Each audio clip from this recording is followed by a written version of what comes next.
आप सबकी इजाजत से मैं बिस्मिल्लाह करना चाहूंगा। तो गुड इवनिंग, नमस्कार, a very happy and bright good evening to everyone. मैं आप सबका दिल की गहराइयों से खैर मक़दम करता हूँ। आज की इस शाम हम लोग यहाँ पे जमा हुए हैं इंटरनेशनल डे ऑफ लाइट से जुड़ी बहुत सी बातें करने के लिए। तो ये जो शाम है ये हमें याद दिलाती है थियोडोर मेमन के बारे में, जिन्होंने 1960 में हमारी दुनिया को लेजर का तोहफा दिया था। लेजर का तोहफा रोशनी का एक ऐसा तोहफा है जिसने दुनिया को बदल दिया। इस वक्त जो हम लोग एक दूसरे से जुड़ पा रहे हैं, मैं आपको देख पा रहा हूं और आप मुझे देख पा रहे हैं। ये जो इंटरनेट है और जो फाइबर ऑप्टिक्स है, ऑप्टिक्स ऑप्टिक्स का मतलब कि रोशनी, ये सारे जो करिश्मे हैं इस वक्त दुनिया में, इस सब के पीछे रोशनी का हाथ है और उसी रोशनी को आज हम याद कर रहे हैं। और इसी मुनासबत से, इसी वजह से यूनेस्को की जानिब से दुनिया भर में लेजर को, यानी कि रोशनी का ये जो एक करिश्मा है, इसको याद करने के लिए इंटरनेशनल डे ऑफ लाइट मनाया जाता है। हमारी जिंदगी और इंसानी समाज के लिए रोशनी की जो अहमियत है, वो मुझे बताने की कोई जरूरत नहीं, वो आप सभी जानते हैं अच्छी तरह से। लेजर और उसकी अहमियत का अंदाजा इस बात से भी लगाया जा सकता है कि आज तक फिजिक्स के मैदान में जो नोबेल प्राइज दिए गए, उनमें से 24 इनाम, एक दो नहीं, चार पांच नहीं, 10-12 नहीं, 24 इनाम लेजर से मुताल्लिक टेक्नोलॉजी को दिए गए। तो हम सभी लोग शुक्रगुजार हैं प्रोफेसर जाहिद हुसैन खान के, जो यूनेस्को के भारत में नेशनल नोड हैं और जिन्होंने हमें और मेरे साथी फनकारों को इस बात की दावत दी कि हम लोग रोशनी के सब्जेक्ट को साइंस के अलावा लिटरेचर और आर्ट के हवाले से भी आज देख सकें।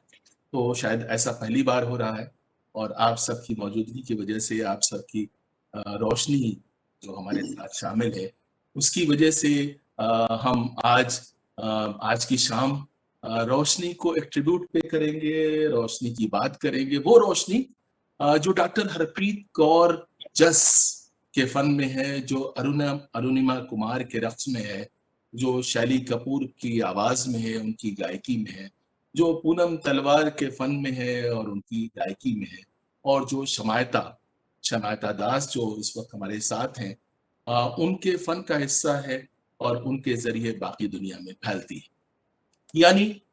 यानी कि इल्म फन की रोशनी के उन रंगों और किस्मों की हम आज बात करेंगे, जो हमको शायरी की मदद से, मौसीकी और रक्स की मदद से हमको मिलते हैं और जा बजा नजर आते हैं। वो बात अलग है कि हम उनको पहचान नहीं पाते हैं, उनके बारे में ज्यादा बात नहीं कर पाते।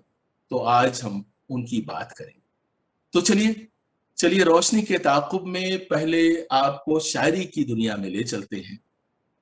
कवियों की दुनिया में, कवियों की कल्पना की दुनिया की, सुंदर कल्पनाओं की दुनिया में आपको ले चलते हैं और इब्तिदा करते हैं शमीम करहानी की एक नज्म से। ये नज्म जो है, इसका टाइटल जो हमारी थीम है, उसी को देख के शायद उन्होंने लिखा था और उन्हें नहीं मालूम था कि 3 जुलाई 2021 को हम सब जमा होंगे और यूनेस्को के छत्र छाया में जमा होंगे और उनकी नज्म को याद करेंगे।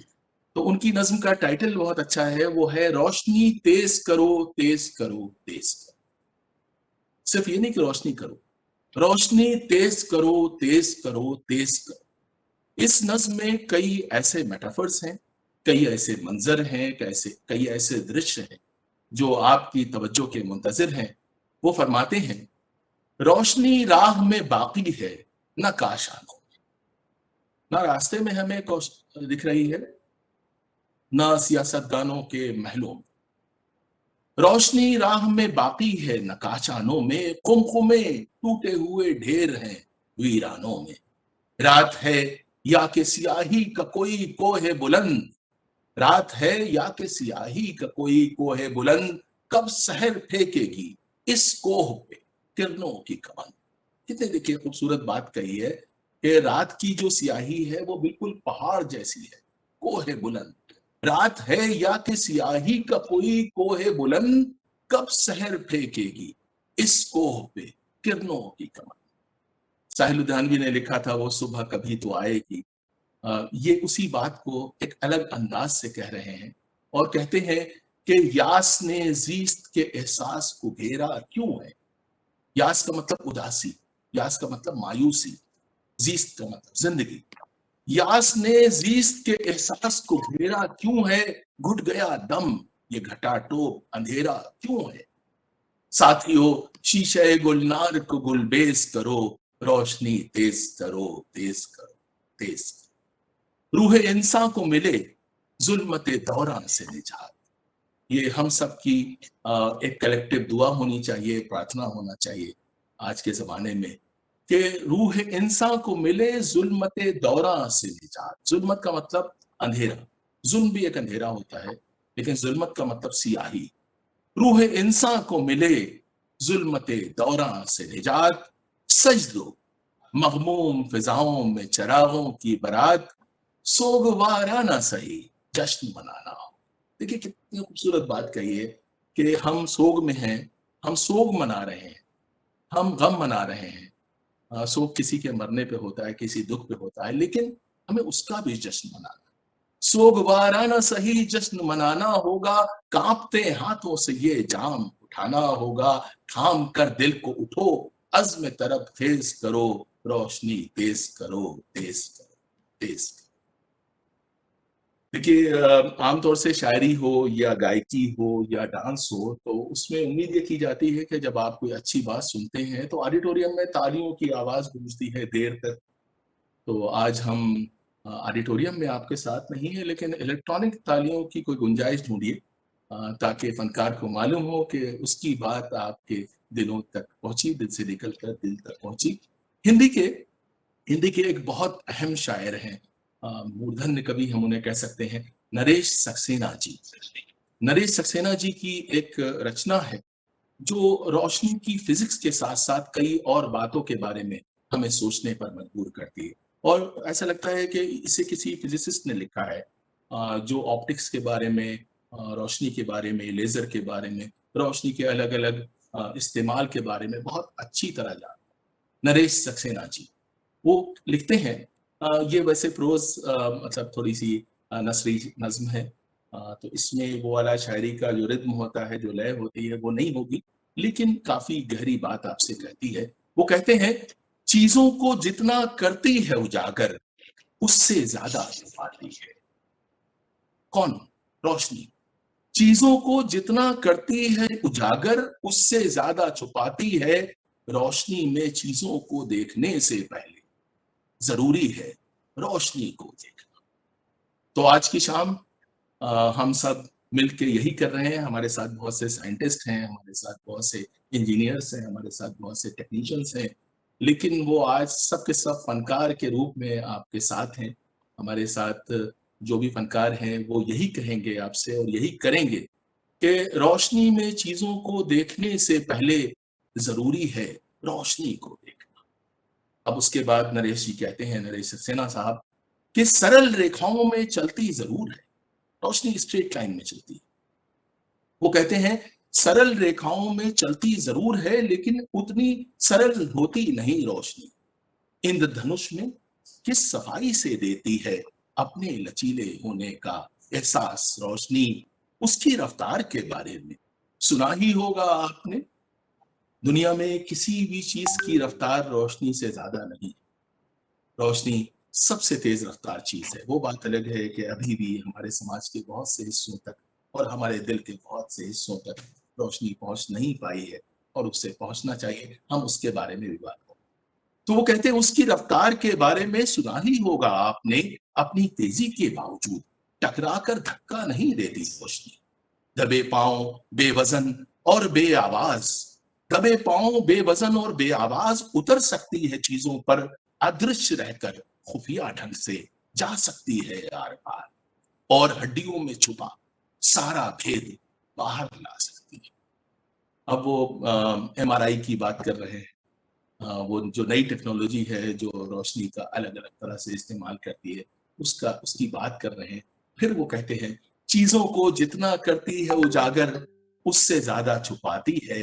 रोशनी में चीजों को देखने से पहले जरूरी है रोशनी को देखना, जरूरी है याद करना, जरूरी है याद करना कि कोयला भी उसका एक प्रिय घर है। अब देखिए, एक बहुत अच्छा मोड़, बहुत ही खूबसूरत शायराना लिटरेरी मोड़ इस नज्म में आ रहा है, इस कविता में। और वो बता रहे हैं कि जरूरी है रोशनी को देखना, जरूरी है याद करना कि कोयला भी उसका एक प्रिय घर है।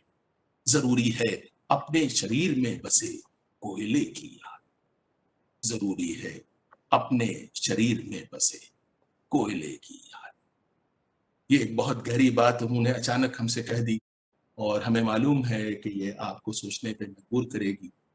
सच बात यह है कि रोशनी सबको अच्छी लगती है, लेकिन रोशनी के पीछे कई समाजी चीजें और कोशिशें हमको नजर नहीं आती, शायद छुप सी जाती हैं।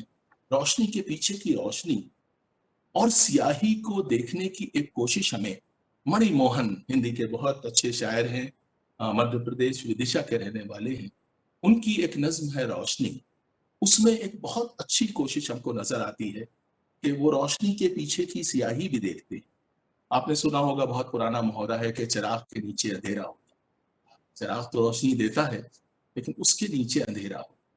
तो बिल्कुल उसी जैसी बात कह रहे हैं, लेकिन उसके साथ साथ बहुत कटु कड़वे समाजी सच भी उनकी नज्म के माध्यम से, उनकी कविता के माध्यम से हम तक पहुंचते हैं। वो कहते हैं, इस रोशनी में थोड़ा सा हिस्सा उसका भी है, इस रोशनी में थोड़ा सा हिस्सा उसका भी है, जिसने चाक पर गीली मिट्टी रखकर आकार दिया है इस दीपक। हम सिर्फ चिराग देखते हैं, हम कुम्हार को नहीं देखते। वो कह रहे हैं कि कुम्हार को भी देखिए। कुम्हार कौन है? वो मजदूर है। कुम्हार कौन है? वो एक दलित इंसान है।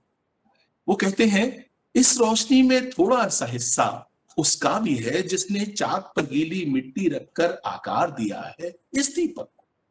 इस रोशनी में थोड़ा सा हिस्सा उसका भी है, जिसने उगाया है कपास तुम्हारी बाती के लिए। थोड़ा सा हिस्सा उसका भी है, जिसके पसीने से बना है तेल।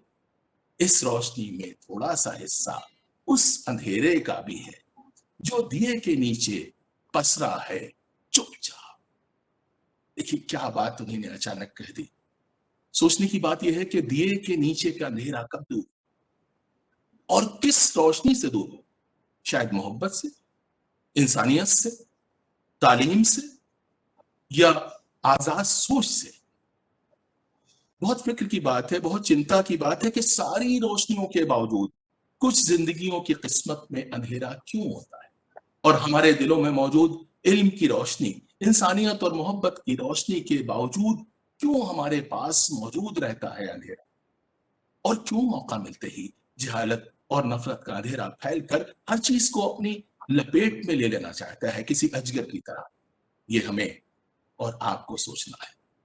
अरुणिमा कुमार इस वक्त लंदन से हमारे साथ हैं। ये कुचिपुड़ी रक्स की एक बहुत अहम फनकार हैं, और बहुत से दूसरे लोगों के साथ साथ अरुणिमा ने स्वप्न सुंदरी जी की रहनुमाई में अपना फनकाराना सफर शुरू किया था।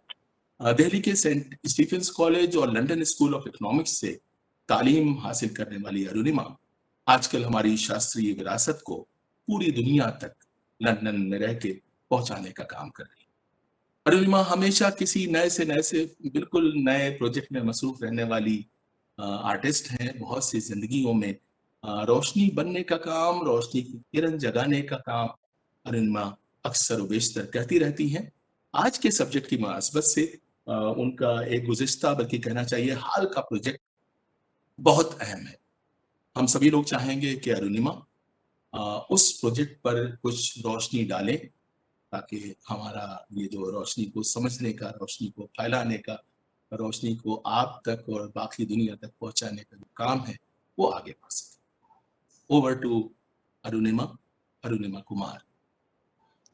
Thank you so much Danish sir. मैं आपको बचपन से जानती हूँ, इसलिए मेरे लिए ये प्रोग्राम बहुत ही स्पेशल है।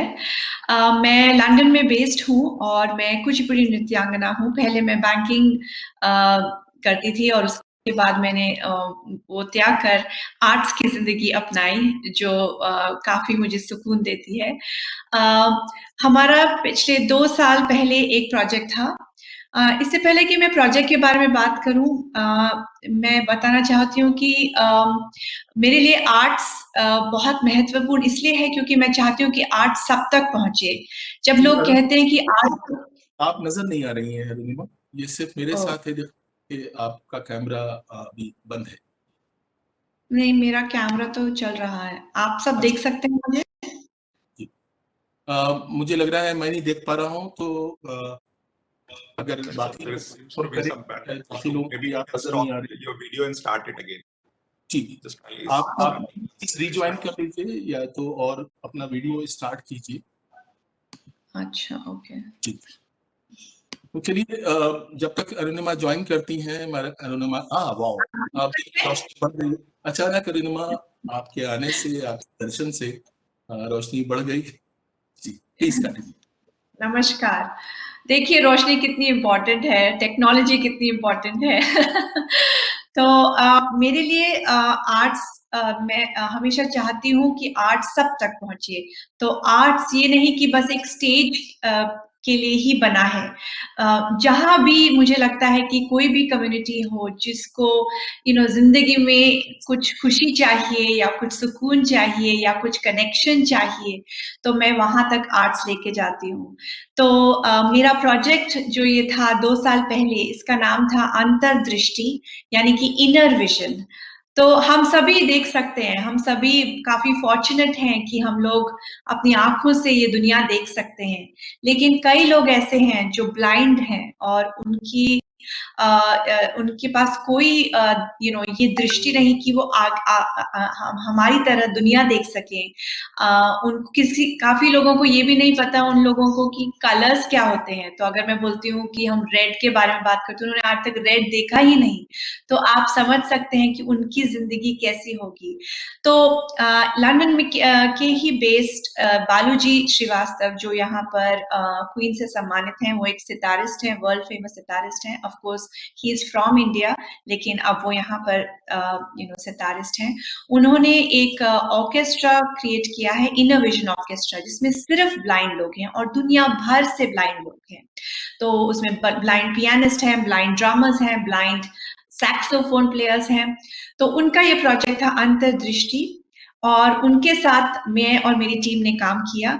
हम लोग, जो हमारी टीम थी, सिर्फ वही थी जो देख सकती थी, और जो म्यूजिशियंस थे वो सब ब्लाइंड थे। तो आप सोच सकते हैं कि जब हम प्रैक्टिस करते थे, इट वाज वेरी डिफिकल्ट, क्योंकि हमें एक दूसरे के लिए को समझने के लिए सिर्फ एक दिल से समझना था, जो ट्रूली एक अंतर्दृष्टि से समझना था। तो मेरे लिए बहुत ही स्पेशल प्रोजेक्ट था। और ये प्रोजेक्ट महाभारत के चैप्टर 11 पर बेस्ड था, जिसमें कृष्ण अपना विश्व रूप अर्जुन को दिखाते हैं। जब अर्जुन महाभारत के लिए तैयार नहीं रहते, वो लड़ने के लिए तैयार नहीं रहते, तो कृष्ण उनको कहते हैं कि आप अपनी अंतर्दृष्टि से सोचिए कि आप ये क्यों कर रहे हैं। तो मैं आप सभी से ये कहना चाहूंगी कि काफी बार हम लोग देखकर काफी चीजें कर लेते हैं, लेकिन हम अपनी इनर विजन से वो चीज नहीं देखते। तो इसलिए लाइफ में ये सीख बहुत जरूरी है कि हमारी अंदर की रोशनी, हमारी अंदर की जागृति, हमारी अंदर की विजन और अंतर्दृष्टि से हम आगे बढ़ें और आगे दुनिया को देखें।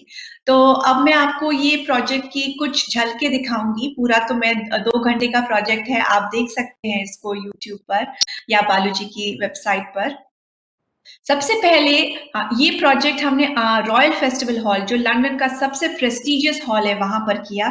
एक अनलिमिटेड फेस्टिवल था जिसमें सब डिसेबल्ड आर्टिस्ट यहाँ पे परफॉर्म कर रहे थे। तो उसमें हमारा इनॉग्रल पीस हमारा था, और मैं चाहती थी कि ऑडियंस का हर मेंबर ये फील करे कि ब्लाइंड होना कैसा लगता है। जब हम किसी ब्लाइंड इंसान को देखते हैं तो हमें लगता है ये तो मतलब बेचारा कैसा कैसे चल रहा है। लेकिन आप अगर उनकी दुनिया देखें तो वो लोग अपने आप को बेचारा नहीं समझते, और उनके लिए एक अलग ही दुनिया है। तो हमने डार्कनेस से ये प्रोग्राम शुरू किया था। The entire audience and the stage was in darkness. The only people who were playing were the musicians because they had, they know how to play in darkness. So they played and everybody else was in darkness. And then the lights came and we started with the shadow work on Mahabharat का एक श्लोक था जो है कि वायु जो 5 elements पर है उसके बारे में हमने दिखाया। तो ये मैं आपको सबसे पहली झलक रॉयल फेस्टिवल हॉल के ये पर्टिकुलर पीस अंतर्दृष्टि की दिखाती हूँ। आप थोड़ा मेरे साथ रहिएगा अगर मेरी कुछ टेक्नोलॉजिकल डिफिकल्टी रही।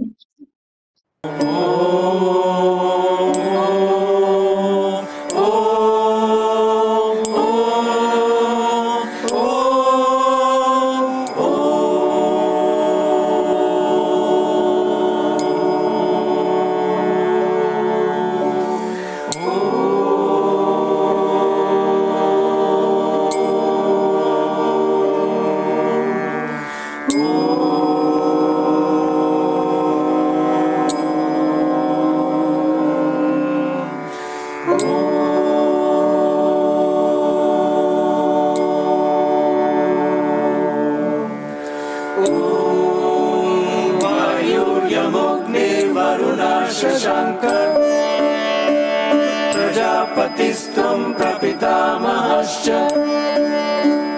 नमो नमस्तेऽस्तु सहस्रकृत्वा पुनश्च भूयोऽपि नमो नमस्ते। ॐ वायुर्यमोऽग्निर्वरुणः शशाङ्कः प्रजापतिस्त्वं प्रपितामहश्च नमो नमस्तेऽस्तु सहस्रकृत्वा पुनश्च भूयोऽपि नमो नमस्ते। ॐ वायुर्यमोऽग्निर्वरुणः शशाङ्कः प्रजापतिस्त्वं प्रपितामहश्च नमो नमस्तेऽस्तु सहस्रकृत्वा पुनश्च भूयोऽपि नमो नमस्ते।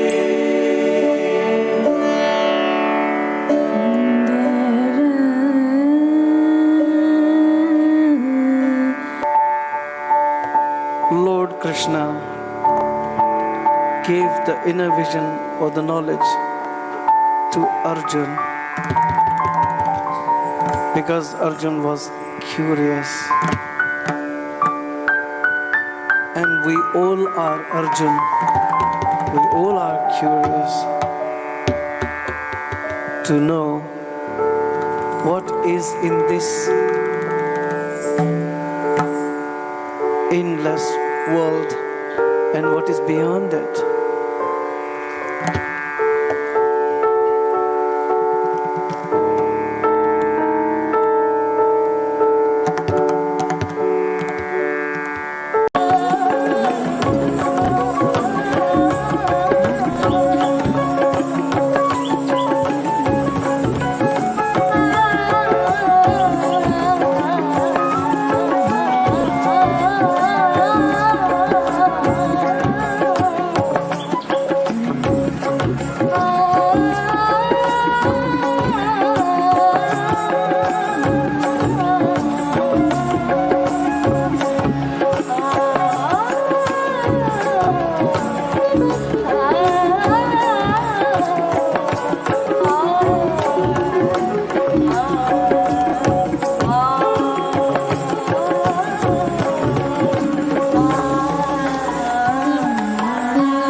महादेव। जय शिव शंकर। जी बहुत जी, शुक्रिया। तो ये जल के थी कि हमने फिर महाभारत का वो सीन दिखाया था और उसके बाद आगे दिखाया था, और इसका मैसेज यही था कि हम मनुष्य अपने जीवन में he seeks knowledge, he seeks the path, and the path mostly lies inside, and हमें वो एक रोशनी चाहिए होती है जो आगे हमें लाइफ में बढ़ा सके। तो ये अंतर्दृष्टि प्रोजेक्ट के बारे में आपको बताना चाहती थी, and thank you very much Danish sir ji कि आपने मुझे ये अपॉर्चुनिटी दी। जी बहुत शुक्रिया अरुणिमा, और बहुत खुशी की बात है कि जो हिंदुस्तानी इल्म की और हिंदुस्तानी फलसफे की जो रोशनी है, जो हमारी तहजीब की रोशनी है, वो आप बाकी दुनिया तक पहुंचा पा रही हैं अपने रस के जरिए, अपने काम के जरिए। तो हमारी नेक ख्वाहिशात आपके साथ है। बहुत शुक्रिया। तो ख़वातीन हज़रात, रोशनी की बात को और अगर हम आगे ले जाएं तो हम सभी जानते हैं कि रोशनी कई रंगों से मिलकर बनी होती है। आजकल तो प्राइमरी स्कूल में ही हमको बता दिया जाता है। जब हम स्टूडेंट थे तो बहुत दिनों बाद हमको मालूम हुआ कि जो आसमान पे धनक होती है, जो इंद्रधनुष होता है, वो कैसे बनता है। तो अगर हम फिजिक्स से मेटाफिजिक्स की तरफ आए तो पता चलता है कि जो हमारे अंदर की जो रोशनी होती है वो भी कई तरह की होती है। उर्दू शायरी में हम उसे बातिनी रोशनी कहते हैं। बातिनी का मतलब कि अंदरूनी रोशनी। और अंदरूनी रोशनी किन किन मानों में इस्तेमाल होती है, ये तसव्वुफ में इसका बहुत लंबा तस्करा आता है, बहुत लंबी बात होती है, वो हम आगे करेंगे। लेकिन रोशनी के जो शेड्स हैं अंदर की रोशनी के, उसको समझने के लिए सारे जहां से अच्छा हिंदुस्तान हमारा लिखने वाले अल्लामा इकबाल की एक नज्म चांद को हम यहाँ पे याद करना चाहेंगे। आमतौर से इस नज्म को ज्यादा लोग ध्यान नहीं देते, लेकिन जो हमारा आज का कॉन्टेक्स्ट है उसमें ये जो रोशनी के दो शेड्स हैं, यानी चांद को रोशनी मिलती है, चांद की रोशनी उसकी नहीं होती है। इंसान अंधेरे से पैदा हुआ है और अंधेरे में वापस जाता है, लेकिन रोशनी की तलाश करता है। तो ये जो कंट्रास्ट है इंसान और चांद की रोशनी का, ये जो नज्म है अल्लामा इकबाल की चांद, इसे एक हवाले के तौर पे पेश किया जा सकता है। और ये जो नज्म है ये एक तरह का संवाद है। संवाद का मतलब एक डायलॉग है, और डायलॉग किसके बीच में हो रहा है? शायर और चांद के बीच में हो रहा है। और बातचीत से ये जाहिर हो जाता है कि शायर उससे कह रहा है, उसने फिजिक्स पढ़ रखी कि चांद हमें रोशनी देता है, लेकिन इंसान के अंदर की रोशनी और चांद की रोशनी में बहुत फर्क होता है। चांद की रोशनी उधार की रोशनी है, और यही इस नज्म का सबक भी है। तो चांद को मुखातिब करके इकबाल कहते हैं, मेरे वीराने से कोसों दूर है तेरा। अब इमेजिन कीजिए कि एक आदमी अंधेरी रात में खड़ा हुआ है, चांद नजर आया और उसने उससे बात शुरू की। वो कहते हैं, मेरे वीराने से कोसों दूर है तेरा वतन। अब देखिए, जहां पे वो खड़े हैं वो वीराना है, और जहां पे चांद है वहां वीराना नहीं है, वहां सितारे हैं, एक अंजुमन है, महफिल है। मेरे वीराने से कोसों दूर है तेरा वतन, मगर दरियाए दिल तेरी कशिश से मौत। अब देखिए, आपको मालूम है कि ज्वार भाटा होता है तो वो क्यों होता है? वो चांद की वजह से होता है। जब पूरा चांद होता है तो बहुत से इश्यूज होते हैं, लेकिन अब यहाँ पे वो कह रहे हैं, मगर दरियाए दिल तेरी कशिश से मौत। मैं रहे मंजिल में हूं, तू भी रहे मंजिल में। ये कॉमन चीज है दोनों के बीच में। मैं रहे मंजिल में हूं, तू भी रहे मंजिल में है, तेरी महफिल में जो खामोशी है मेरे दिल में। तू तालिबे खू है तो मेरा भी यही दस्तूर है, चांदनी है नूर तेरा, इश्क मेरा नूर है। ये उनकी शायरी का सेंट्रल पॉइंट है कि इश्क ये सूफी तसव्वुफ है। तसव्वुफ का जो तसव्वुर है इश्क कि हमारे अंदर जो रोशनी आती है वो इश्क। हम किससे इश्क करते हैं? उस नूरे निराकार से इश्क करते हैं। और दुनिया में भी जब हम किसी से इश्क करते हैं, मोहब्बत फैलाते हैं, तो वही नूरे निराकार की जो मोहब्बत है वो इंसान के जरिए बाकी इंसानियत पहुंचती है। तो कहते हैं, तालिबे खू है तो मेरा भी यही दस्तूर है, चांदनी है नूर तेरा, इश्क मेरा नूर है। अंजुमन है एक मेरी भी, वो सितारों की अंजुमन में रहता है। मेरी अंजुमन कौन सी है? अंजुमन है एक मेरी भी, जहां रहता हूं मैं, बज़ में अपनी अगर यकता है तू, तन्हा हूं मैं, गर्चे मैं जुल्मत सरापा हूं, सरापा नूर तू, सैकड़ों मंजिल है ज़ौक़े आ गई से दूर। जो कॉन्शियसनेस है, जो चीजों को जानने का जज्बा है, जो एहसास की दौलत है, वो सिर्फ इंसान के दिल में है, इंसान में है, वो चांद में नहीं है। और उसके बाद वो कहते हैं, जो मेरी हस्ती का मकसद है मुझे मालूम, जो मेरी हस्ती का मकसद है मुझे मालूम है, ये चमक वो है जबी जिससे तेरी महरूम,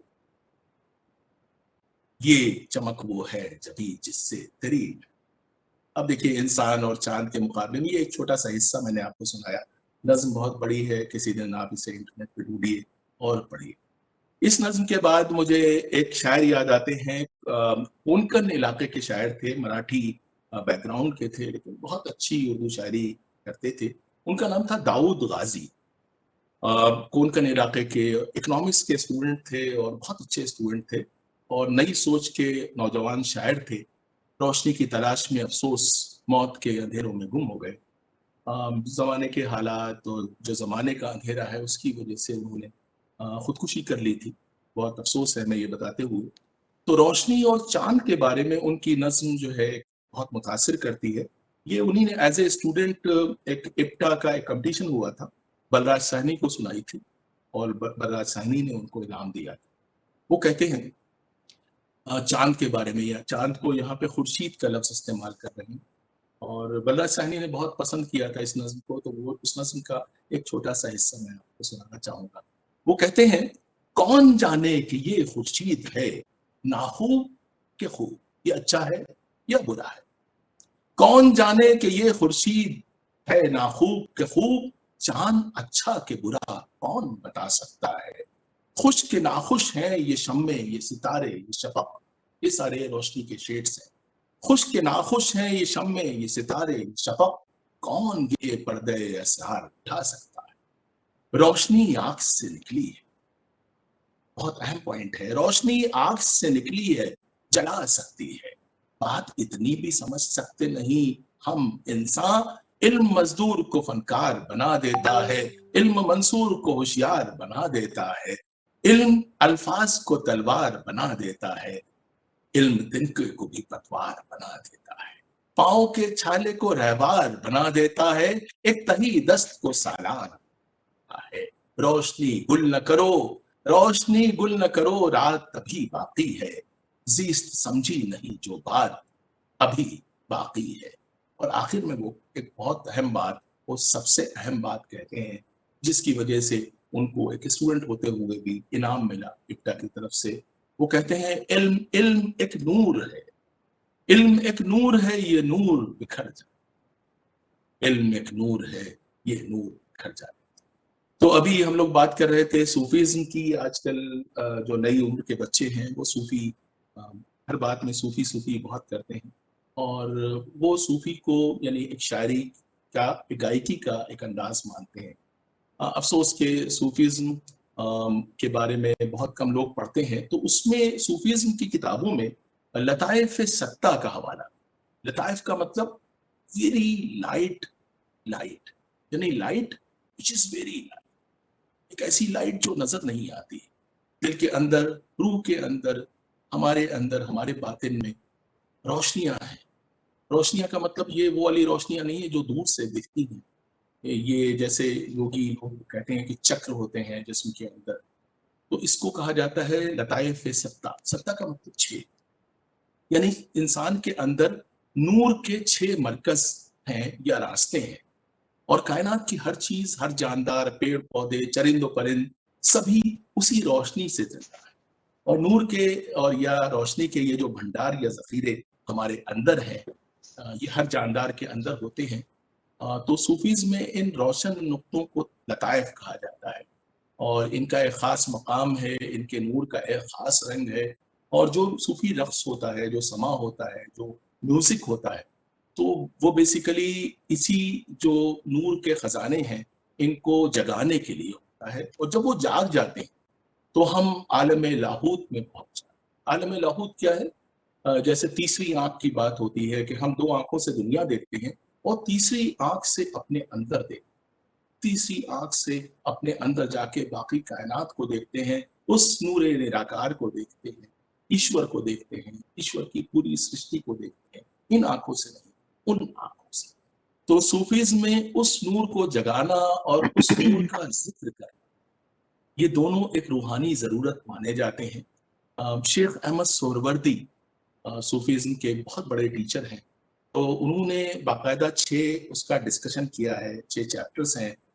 उसमें है कि एक नूर होता है हमारे अंदर जो सबसे ज्यादा छुपा होता है, एक होता है जो बहुत बारीक होता है, एक है जो पोशीदा होता है, एक है जो हमारी रूह की रोशनी होता है, एक दिल की रोशनी होता है, और एक आपकी अपनी जिंदगी का भी नूर होता है। जो आप अच्छे काम करते हैं तो आपको हासिल होता है। कुछ लोग होते हैं वो कहते हैं साहब उनका आरा है, उनके अंदर एक नूर है। तो ये उस इंसान का एक अपना नूर। तो सूफी बुजुर्गों ने इन रोशनियों या लताइफ के मकाम और रंग के बारे में काफी लिखा है। तो आप कभी मेहनत करेंगे, ढूंढेंगे तो वो किताबें आपको मिल जाएंगी। आज की जो बातचीत है वो सूफीज पे नहीं है, रोशनी पे है, इसलिए इस डिस्कशन को अब्रप्टली मैं यहाँ पे रोकता हूँ। बस ये बताना चाहूंगा कि एक बहुत इंपॉर्टेंट चीज है जो फिजिक्स के लोग समझ सकते हैं। सूफी लोग कहते हैं जैसे नफ्स चलती है, नफ्स का मतलब टपकती है, हल्का सा एक बीट आती है, जैसे नफ्स चलती है ऐसे ही हमारे अंदर की जो 6 रोशनियां वो टपकती है। जब मैंने ये पहली बार पढ़ा तो मैं बहुत अभिभूत हो गया। मैंने कहा वाओ, ये लोग 16th सेंचुरी में, 17th सेंचुरी में, बल्कि 14th सेंचुरी में ये चीजें लिख रहे थे, और हम फिजिक्स पढ़ने के बाद हम समझ पाते हैं। यानी कि जो अंदर की रोशनी उसमें लहरें उठती है, जैसे ऑसिलेशन, जैसे किसी लहर में डूबने और उभरने का अमल। बहुत बाद में हमें हमारे टीचर्स ने पढ़ाया, जैसे कि अभी हमारे प्रोफेसर जाहिद अली खान साहब जो कि फिजिक्स के प्रोफेसर हैं हमारे साथ हैं। आई एम श्योर कि उन्होंने अपने बच्चों को पढ़ाया होगा कि लहर कैसे चलती है, ऊपर उठती है फिर नीचे जाती है और इस तरह से आगे बढ़ती है, रोशनी ऐसे चलती है। तो अल्लाह के नामों का जिक्र या समा के दौरान भी हम आवाजों के आहंग से, सूफी कहते हैं, मौसीकी के जरिए दिल पर जरब लगाते हैं। जब जरब लगती है तो ये अंदरूनी लताइफ जो है वो रोशन हो जाती है। और आपने देखा होगा टर्किश जो सूफी हैं नाचते हैं, वो रक्स में आ जाते हैं, वो नहीं नाच रहे होते हैं, उनके अंदर जो चक्र है, जो चक्रास हैं वो रोशन हो जाते हैं। और कुछ सूफी लोग रोशनी के इन लताइफ को या चक्रास को डायमेंशंस भी कहते हैं। हमारे योगी उनको चक्रास कहते हैं और उन्हें एक्टिवेट करने की बात करते हैं। तो अंदरूनी नजर या बीनाई हासिल करने की भी बात की जाती है। तो इस लंबे तारुफ के बाद, आई एम सो सॉरी की बात हो गई, तो मैं याद दिलाना चाहूंगा कि हमारी जो उर्दू शायरी है, हमारी जो पंजाबी शायरी है, हमारी जो सिंधी शायरी है, वो बुनियादी एतबार से सूफी शायरी जो बाजार और खानकाह में फली फूली। तभी तो देखिए कि हम हमेशा इश्क हकीकी की बात करते हैं। एक शेर होता है, उसका एक मतलब सिर्फ निराकार ईश्वर से बात करना और एक उसकी सृष्टि से बात करना। तो इश्क मजाजी हम दुनिया की चीजों से करते हैं, लेकिन इश्क हकीकी उससे करते हैं। ये सूफी अफकार का ही तो इजहार है कि हमारी शायरी में रोशनी, नूर, तजल्ली, चिंगारी, शोला, दिया, बाती, शमा, इससे जुड़ी सैकड़ों बातें कभी अलामत, कभी इस्तिआरे की सूरत में सामने आती हैं और हमारे ज़हन और दिल को रोशनी देती। एक दिन मैं सोच रहा था कि उर्दू शायरी में कम से कम 15-20 हजार खूबसूरत शेर आपको रोशनी के मिल गए। लेकिन एक शेर मैं सुनाना चाहूंगा, सिर्फ एक शेर जो मैंने 6ठी या 7वीं क्लास में सुना था और मैं बहुत घंटों उसके बारे में सोचता रहा, आज भी मैं सोचता हूँ। नुशूर वाहिदी का शेर है, कहते हैं दिया खामोश है, दिया खामोश है, एक चिराग जल रहा है, दिया है, वो खामोश है यानी बुझा हुआ है या बिल्कुल हिल नहीं रहा। अब देखिए इसमें लेयर्स हैं मीनिंग की और इमेजरी की। दिया खामोश है लेकिन किसी का दिल तो जलता है। क्या बात है। आप सोचिए कि 6th या 7th क्लास में एक बच्चा इसे सुनता है और हमेशा के लिए शेर पे आशिक हो जाता है। दिया खामोश है लेकिन किसी का दिल तो जलता है, चले आओ, चले आओ जहां तक रोशनी मालूम। रोशनी नहीं है, रोशनी नहीं है, बस एक भ्रम है, वहम है, ऐसा लगता है रोशनी। तो दिया खामोश है लेकिन किसी का दिल चलता है। चले आओ, अब ये चले आओ में जो इनविटेशन है, वाह। अंधेरे में एक आदमी बैठा हुआ है और कहता है चले आओ जहां तक रोशनी मालूम। शैली कपूर इस वक्त हैदराबाद से हमारे साथ हैं। शैली कपूर का कारपोरेट वर्ल्ड से ताल्लुक है, यानी कि पैसे वाले दुनिया से उनका ताल्लुक है, और वो दुनिया ऐसी है जिसका हमको ज्यादा एहसास नहीं, पता भी नहीं चल पाता। तो उनके बारे में उनके साथियों का मानना है, जो कि हमारे कॉमन फ्रेंड्स हैं, कि शैली जिस प्रोजेक्ट से जुड़ती है उसकी किस्मत बदल जाती है, यानी वो कामयाब जरूर होता है। और ये किंग माइडस वाली बात भी हो सकती है और नहीं भी हो सकती है, वो आपको इसके बारे में बताएंगी।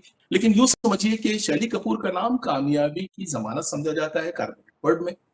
तो खैर, कारपोरेट दुनिया की बात तो कारपोरेट वाले जाने, हम तो बस ये जानते हैं कि शैली जिस गजल को छू लेती वो गजल भी सोना हो जाती।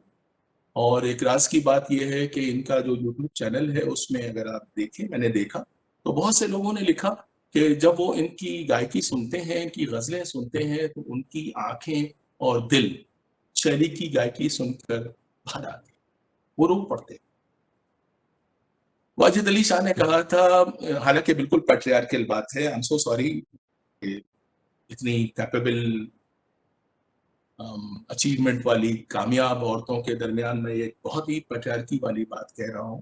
उन्होंने कहा था कि मर्द की आंख में आंसू सिर्फ दो तरीके से आना चाहिए, अच्छी म्यूजिक सुन के और अच्छा रक्स देख के। और दांत अगर निकल रहा हो या हड्डी टूट जाए तो रोने की इजाजत नहीं है।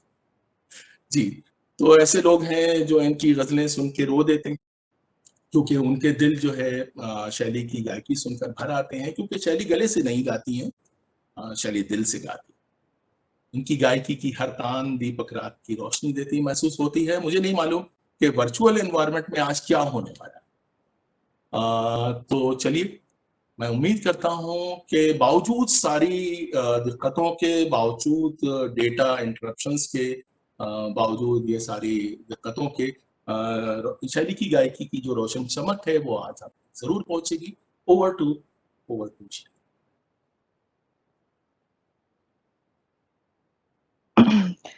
जी, बहुत बहुत शुक्रिया दानिश साहब। आप सब मुझे सुन पा रहे हैं?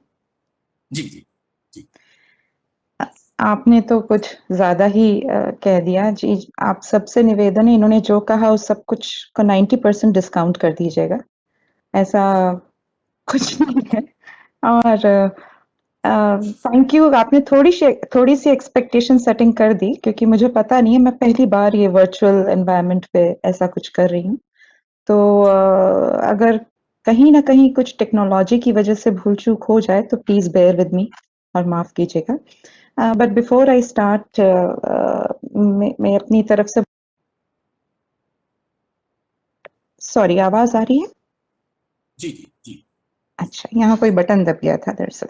नहीं, तो मैं बहुत बधाई देना चाहती हूँ यूनेस्को को for organising today's event to celebrate the day of light, the light that signifies hope. एक दो कुछ आशार हैं, उससे शुरू कर रही हूँ। एंड अगर आप लोगों को लगे कि कहीं कुछ आवाज वगैरह क्लैश कर रही है तो मुझे बताइएगा, तो आई विल एडजस्ट थिंग्स।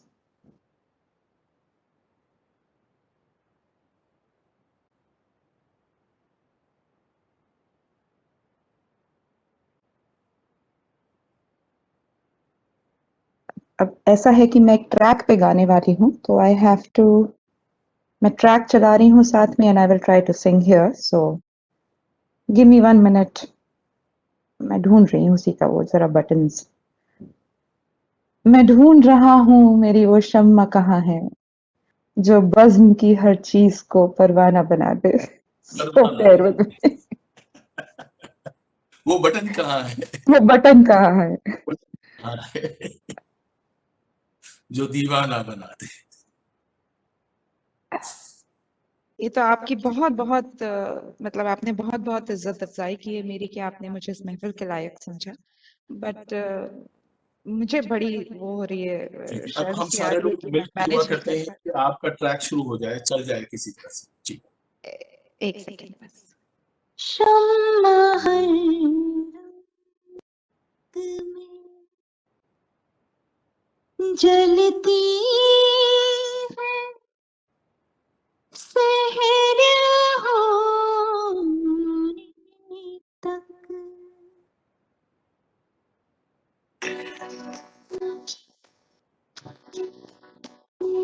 आह को चाहिए एक उम्र असर होने तक।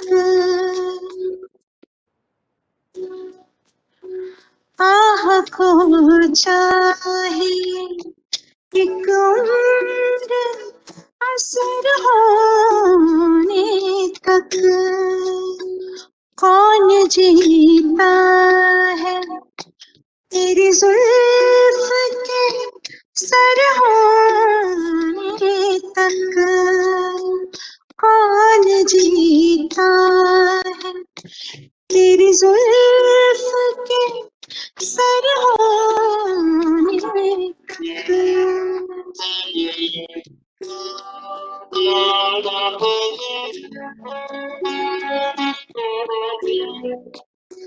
गम हस्ती का असद कैसे हो जुज़ मर्ग इलाज। गम हस्ती का असद कैसे हो जुज़ मर्ग इलाज। शम्मा हर रंग में जलती है सहर होने तक। आह को चाहिए एक उम्र असर होने तक। कौन जीता है तेरे जुल्फ के सर होने तक।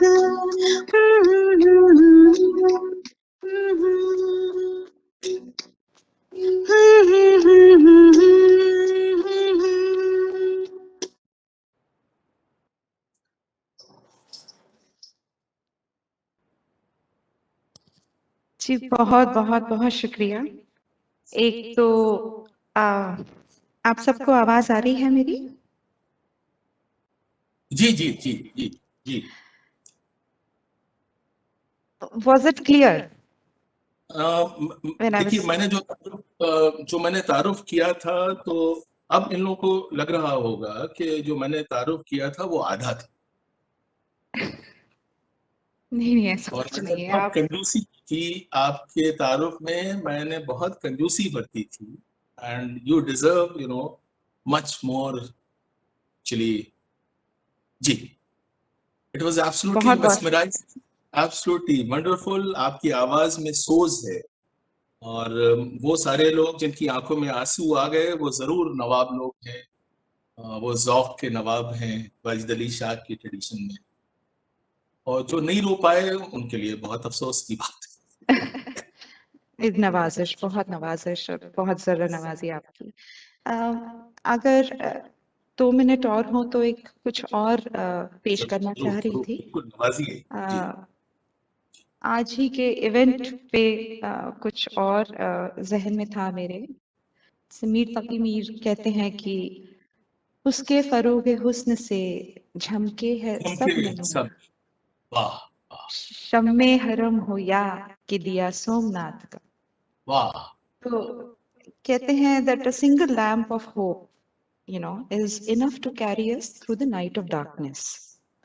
और कभी कभी जब आखिरी लम्हे में ऐसा महसूस होता है कि उम्मीद की कोई किरण बाकी नहीं रही, जब शम्मा भी बुझ चुकी होती है, उस वक्त भी अगर गौर करें तो दरअसल शम्मा का बुझना सुबह के आने का इशारा होता है। The extinguishing of the lamp actually signifies the approach of the dawn. और इसी ख्याल को पेश कर रही हूँ मिर्जा गालिब की गजल के 2 आशार से। Just bear with me.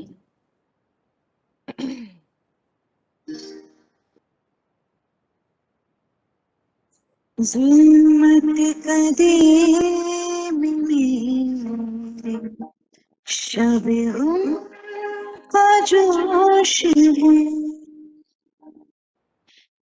जुल्मत कदीम मेरे शब गम का जोश है,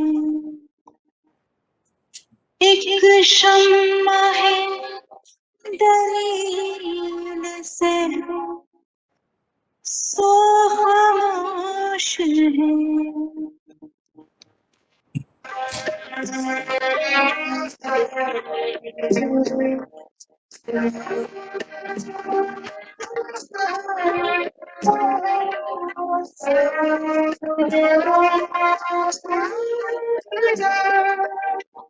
दागे फिराक सहाबत शब की जली हुई,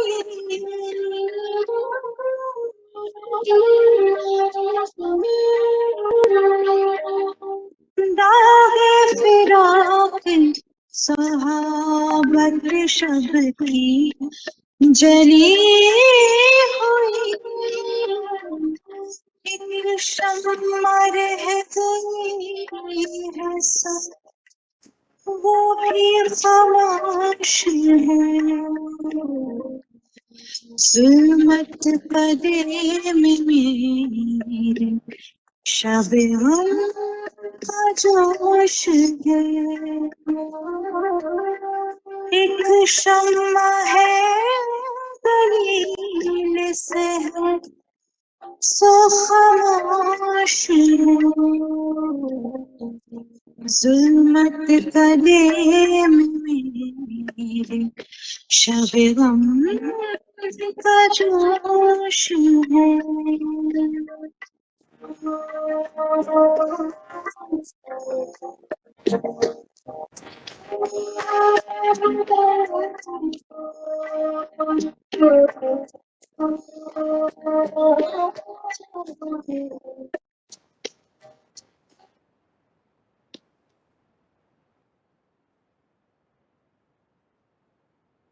दानिश साहब, आपका बहुत बहुत शुक्रिया कि आपने मुझे इस अपॉर्चुनिटी से नवाजा। आई होप कि मेरी तरफ से आप सबको कोई टेक्नोलॉजिकल प्रॉब्लम्स ना आई हों। हालांकि आई एम नॉट श्योर कि नहीं आई होंगी, बट आई होप कि जितनी कम आई उतना अच्छा है। But thank you so much, thank you all of you for bearing with me, and thank you once again UNESCO for organizing this event. A wonderful, wonderful platform, a wonderful opportunity, a wonderful get together. Thank you so much.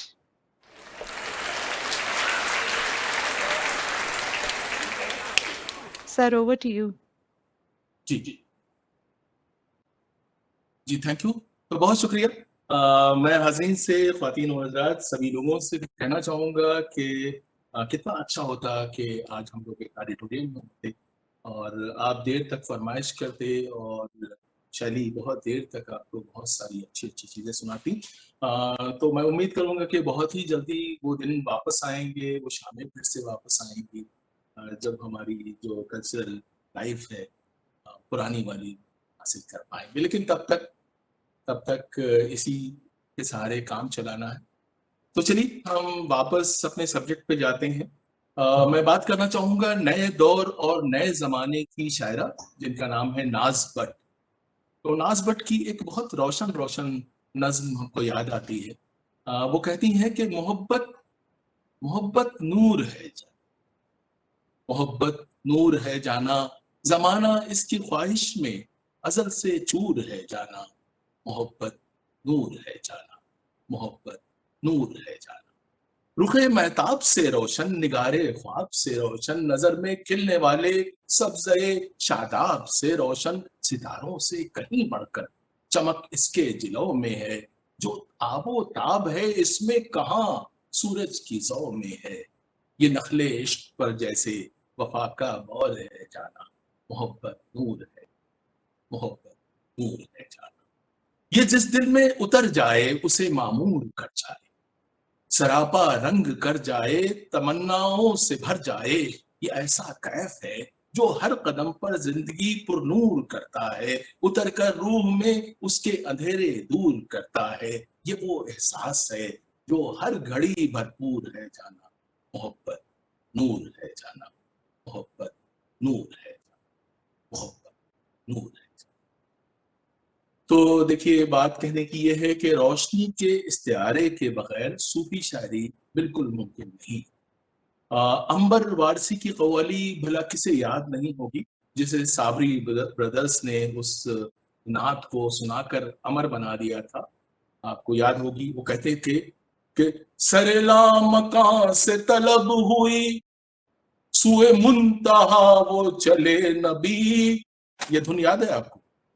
सरेला मकान से तलब हुई, रुखे मुस्तफा की ये रोशनी, ये तजल्लियों की हमाहमी कि हर एक चीज चमक उठी, कशफुत्तुजा वो सरापा रहमत किबरिया के हर एक पे जिनका करम हुआ, ये कलाम पाक है बदमता हसना जमी फिसाई।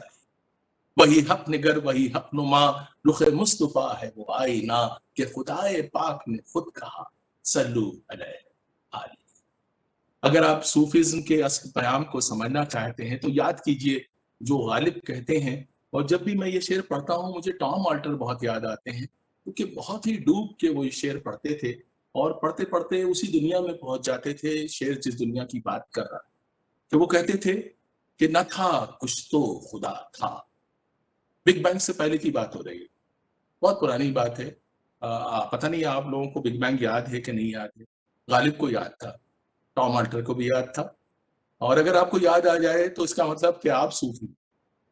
तो कहते हैं बिग बैंग से पहले की दुनिया कैसी थी? न था कुछ तो खुदा था, कुछ न होता तो खुदा होता। तो बिग बैंग से पहले खुदा था, बिग बैंग नहीं होता तो खुदा होता। तो आइंदा जब भी ये शेर सुनिएगा बिग बैंग को जरूर याद कीजिएगा, बिकॉज देखिए आज की महफिल अदबी महफिल नहीं है, आज की महफिल फिजिक्स की महफिल है जी। तो न था कुछ तो खुदा था, कुछ न होता तो खुदा होता, डुबोया मुझको, डुबोया, डूब गई दुनिया, जिंदगी डूब गई, डुबोया मुझको होने में, न होता मैं तो क्या क्या। अब ये देर तक आप क्या कहिए। आमतौर से लोग इस शेर का मतलब ये समझते हैं कि न होता मैं तो क्या होता, ये छोटा कर देते, नहीं, न होता मैं तो क्या। तो ये कैसा शेर है कि आप इसके बारे में सोचते रहिए और लुत्फ लेते रहिए। ये फिजिक्स का शेर है, बिग बैंग थ्योरी का शेर है और तसव्वुफ का भी शेर है। इसी बात को मुजफ्फर वारसी, बहुत नामालूम से शायर हैं, सूफी शायर हैं, अपने अंदाज से कुछ यूं कहते हैं एक अनमिट रोशनी था। मैं क्या था? एक ऐसी रोशनी जो मिट नहीं सकती। एक अनमिट रोशनी था अर्श की महराब। अब इमेजिनेशन बता रहा है कि अर्श जहां पे नूर निराकार है, जहां पे ईश्वर है, उसके नीचे एक महराब है। उस महराब पे हल्की सी रोशनी पड़ रही थी, वो मैं था। एक अनमिट रोशनी था अर्श की महराब पर, आदमी के रूप में आकर मैं फानी। एक अनमिट रोशनी था अर्श की महराब पर, आदमी के रूप में आकर मैं फानी हो गया। आग से सैराब दश्ते जिंदगानी हो गया। जो हालात की आग है, जो जुल्मत की आग है, मजालिम की आग है, जितनी भी सोशल इविल्स हैं, सबकी आग है। उससे जो हमारी जिंदगी का जंगल है उसमें आग लगी, जल रहा है दिल, जल रहा है समाज।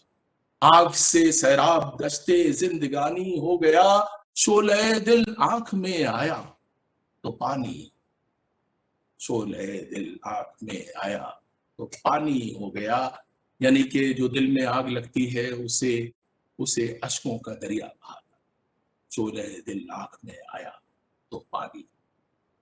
चलिए उर्दू शायरी से हिंदी शायरी की तरफ चलते हैं और एक बहुत ही गुमनाम शायर को याद करते हैं जिनका नाम था यारी साहब। यारी साहब जोगी हो गए थे और कोई सेक्ट उनको मिल गया था, मतलब जोगियों का, उनके साथ चले गए थे। शाही खानदान के आदमी थे और कदीम जमाने के कवि हैं। और ये एस्टेब्लिश करना बहुत मुश्किल है कि वो मीर से पहले के हैं कि मीर के बाद के हैं। पूरी उम्मीद ये है कि हो सकता है वो वली दखनी से भी पहले के हों। और उनका एक कलाम है जो खालिस हिंदी अंदाज का है। एक नमूना उसका देखिए, कहते हैं, झिलमिल झिलमिल बरखे। बारिश आपने अक्सर देखी है, अगर नूर की बारिश कभी होती तो कैसी होती। उन्होंने अपनी जोगी निगाहों से उसे देखा। कहते हैं, झिलमिल झिलमिल बरखे नूरा नूर जरूर सदा भर। नूर जहूर यानी नूर का जो इजहार है, जो जहूर है, जो उसका दृश्य है वो भरपूर। झिलमिल झिलमिल बरखे नूरा नूर जहूर सदा भरपूरा। रुंझुन रुंझुन अनहद बाजे, रुंझुन रुंझुन अनहद बाजे, भंवर गुंजार गगन चढ़ी गाजे। रिमझिम बरखे मोती, भयो प्रकाश निरंकर। देखिए क्या ब्यूटी है। रिमझिम बरखे मोती, भयो प्रकाश निरंतर ज्योति। निर्मल निर्मल निर्मल नाम, कहे यारी तहां लियो विश्राम। जब आपको उस निराकार ईश्वर का नाम निर्मल लगे, जब आपके सारे दुख वो दूर करने लगे, तब वो कहते हैं रुक जाओ, अब तुम्हारे विश्राम का वक्त। तो पहले नूर की बारिश होगी और फिर विश्राम का वक्त आएगा। डॉक्टर हरप्रीत कौर जस इस वक्त हमारे साथ हैं।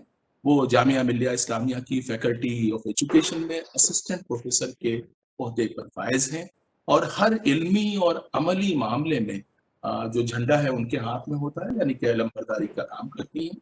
और नाट्य शास्त्र से लेकर वेद और पुराण जैसे जो मुश्किल सब्जेक्ट्स हैं उनमें बहुत गहरी दिलचस्पी रखती हैं। साथ ही साथ आपको तसव्वुफ और अदब से भी खासी मोहब्बत है, बहुत उल्फत है। और हर प्रीत जैसा कि उनके नाम से जाहिर है, हर गोशे में जो इल्म की रोशनी है उससे मोहब्बत करती हैं।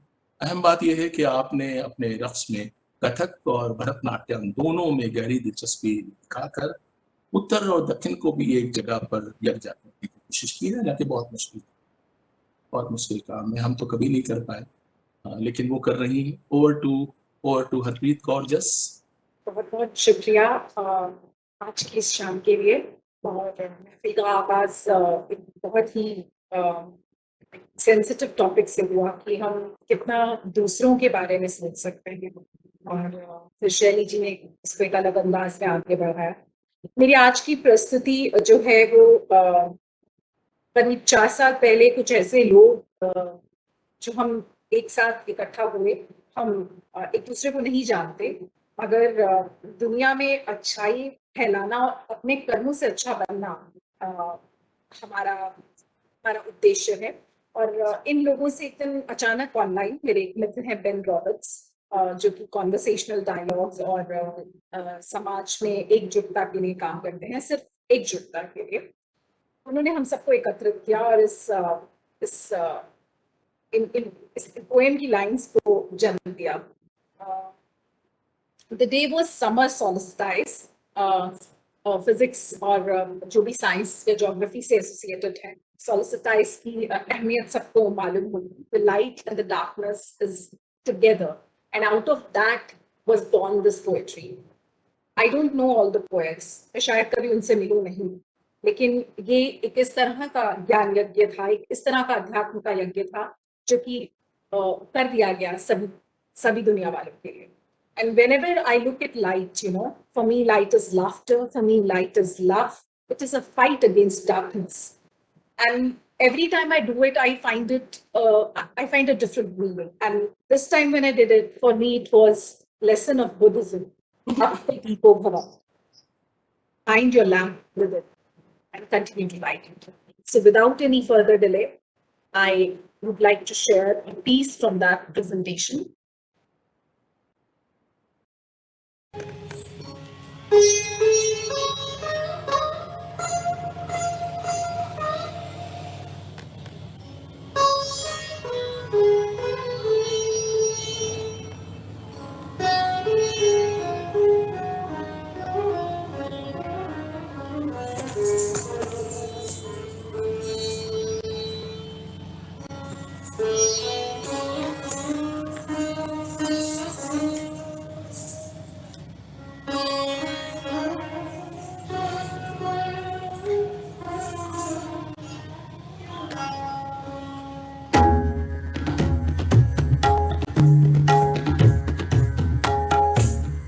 crackling of fire.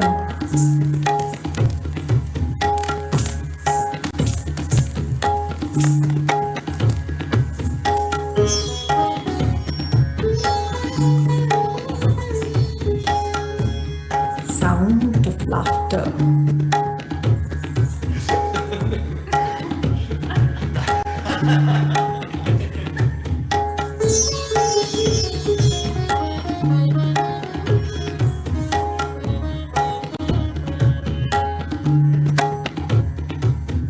Warms my soul to happiness.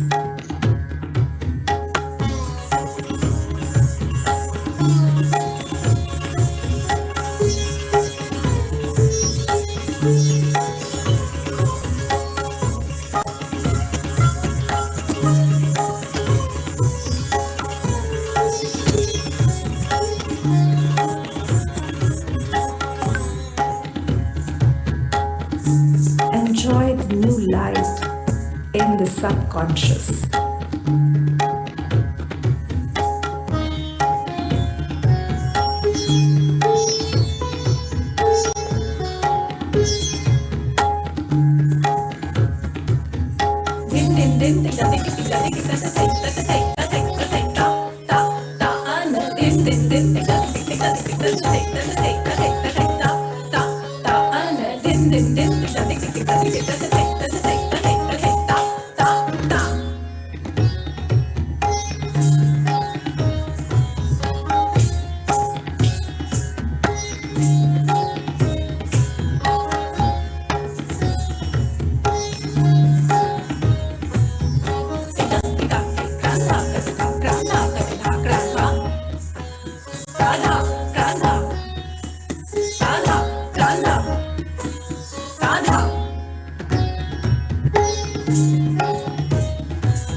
After a brave attempt to pass through the darkness,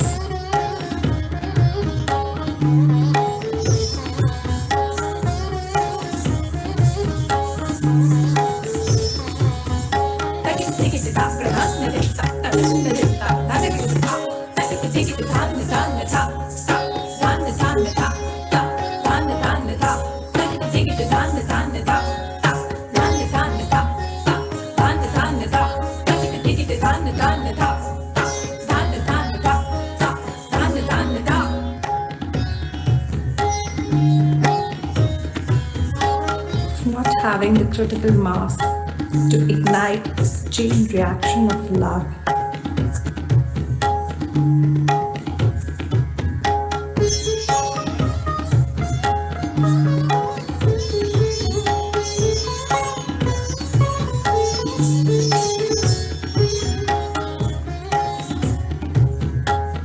Love, so desperately needed in these times.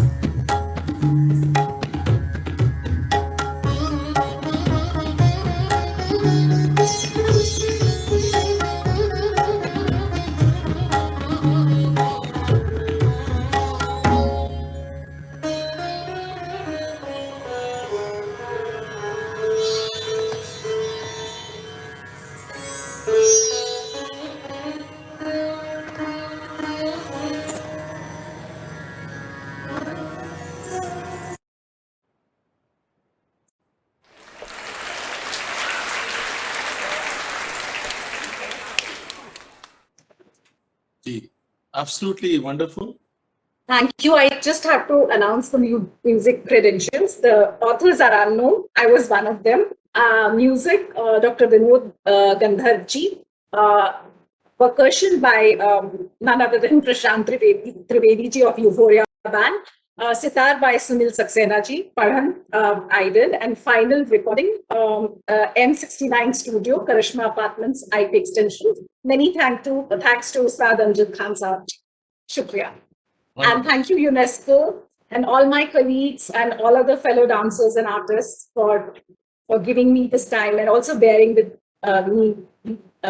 me for these technical glitches. So may we all have the critical mass to ignite the chain reaction of love. Actually वो जो इंतजार हम लोगों ने किया वो बहुत जरूरी था, क्योंकि उसकी वजह से आपका जो रक्स है वो और मीठा हो गया। और मैं देख रहा था कि लगातार इलेक्ट्रॉनिक तालियां आपके लिए बज रही थी और बहुत सारे लोग बहुत सारी अच्छी अच्छी बातें कह रहे थे, जो आप बाद में देखी। तो चलिए ख्वातीन और हज़रात, हम वापस अपने सब्जेक्ट पर आना चाहेंगे। हम लोग तसव्वुफ की बातें कर रहे थे, सूफीज़्म की बातें कर रहे थे और ख़ासतौर से उन लोगों को याद करने की कोशिश कर रहे थे जिनको आमतौर से लोग याद नहीं करते हैं। रास चांदपुरी एक बहुत गैर मारूफ से शायर थे, लेकिन सूफी शायर थे और उनकी एक एक सूफियाना गज़ल है। सूफियाना गज़ल का मतलब ये सारे गज़ल के शेर जो हैं वो सूफी उसके हैं नेचर के। तो वो कहते हैं मोहब्बत शम्मे बज़्मे इंसु जां है। मोहब्बत क्या है? वो शम्मे बज़्मे इंसु जां है। मोहब्बत हुस्न फितरत बेगुमा है। मोहब्बत नग़मे साज़े दो जहां है। मोहब्बत पर्दे राज़े जहां है। मोहब्बत बज़्म दिल का आईना है। मोहब्बत जलवे मानी नुमा है। मोहब्बत दर हकीकत खुद खुदा है।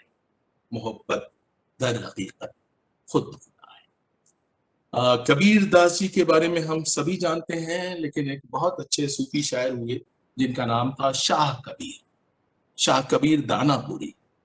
तो चलिए आज उन्हें भी याद करते हैं। वो नूर खुदा को आफताब आलम ताबीर करते हैं, यानी वो नूर निराकार जो आसमानों में है। सारे मजहब, दुनिया की सारी फिलॉसफीज उसी तक पहुंचने की बात करते हैं, चाहे वो वेदांत हो, चाहे हमारे उपनिषद हो, चाहे कोई दूसरा जो मत हो, वो सब किसकी बात करते हैं? उस नूर निराकार की। तो वो नूर खुदा, नूर निराकार को आफताब आलम कहते हैं। जब वो आता है आफताब आलम तो दुनिया पे नूर छा जाता है। और अगर चांद, अगर सूरज ना हो तो कुछ भी नहीं हो सकता। तो उसे नूर निराकार को आफताब आलम कह के मुखातिब करते हैं। अब देखिए किस तरह से बात करते हैं। कहते हैं ऐ आफताब आलम हर जा है नूर।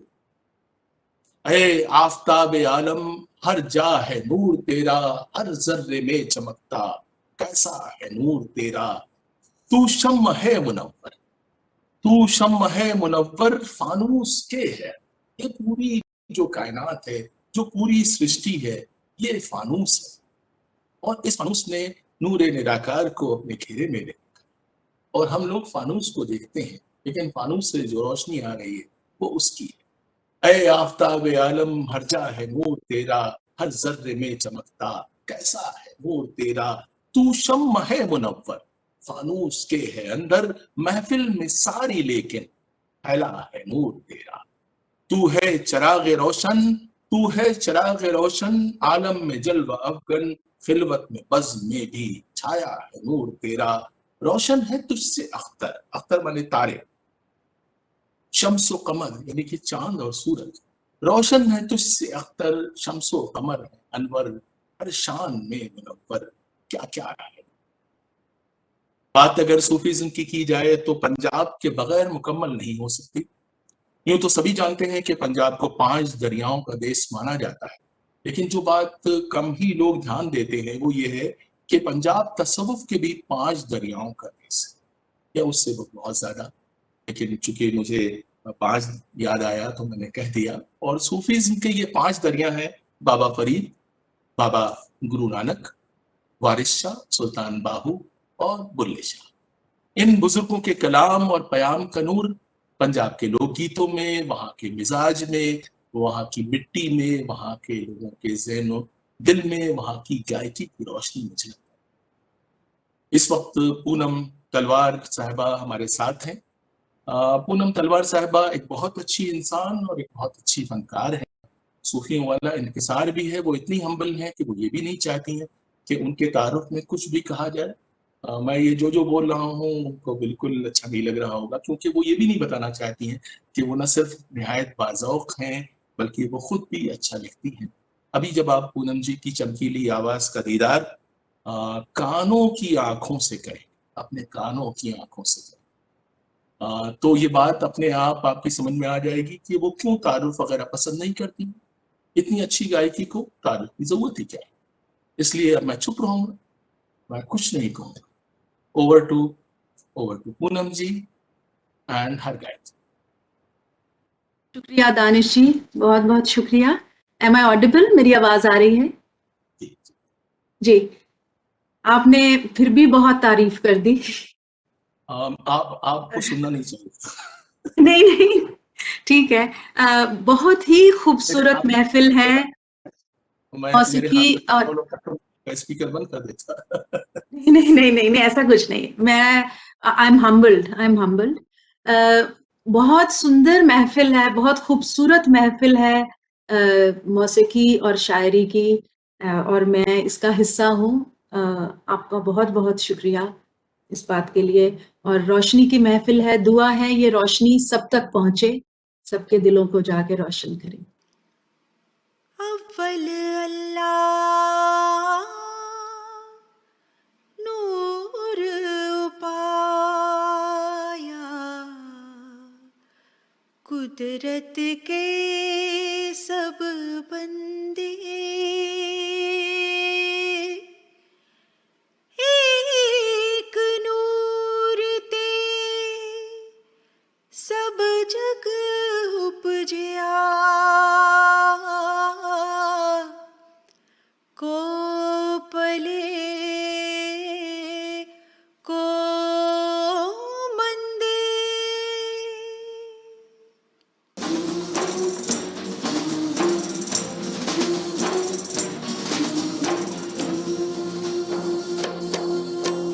तू है नूर का बहता दरिया, तृष्णा रूह दरख्शा कर दे। तुझसे बिछड़ी बूंद हूँ मौला, मुझ पे नजरे वसला कर दे।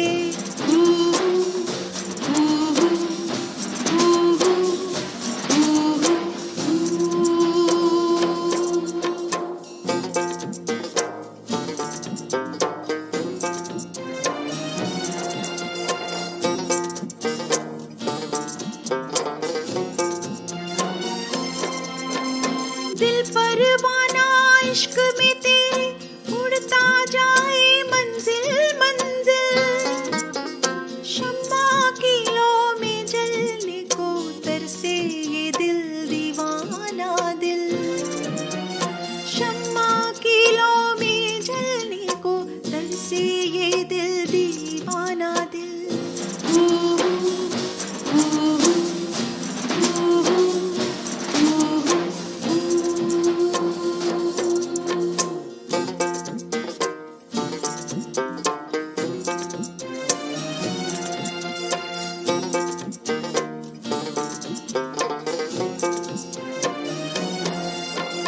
चाक जिगर और जख्मी दिल दे, आँखों में वीराना भर दे। रोशन कर दे ख्वाहिश मेरी, खुद से ही बेगाना कर दे।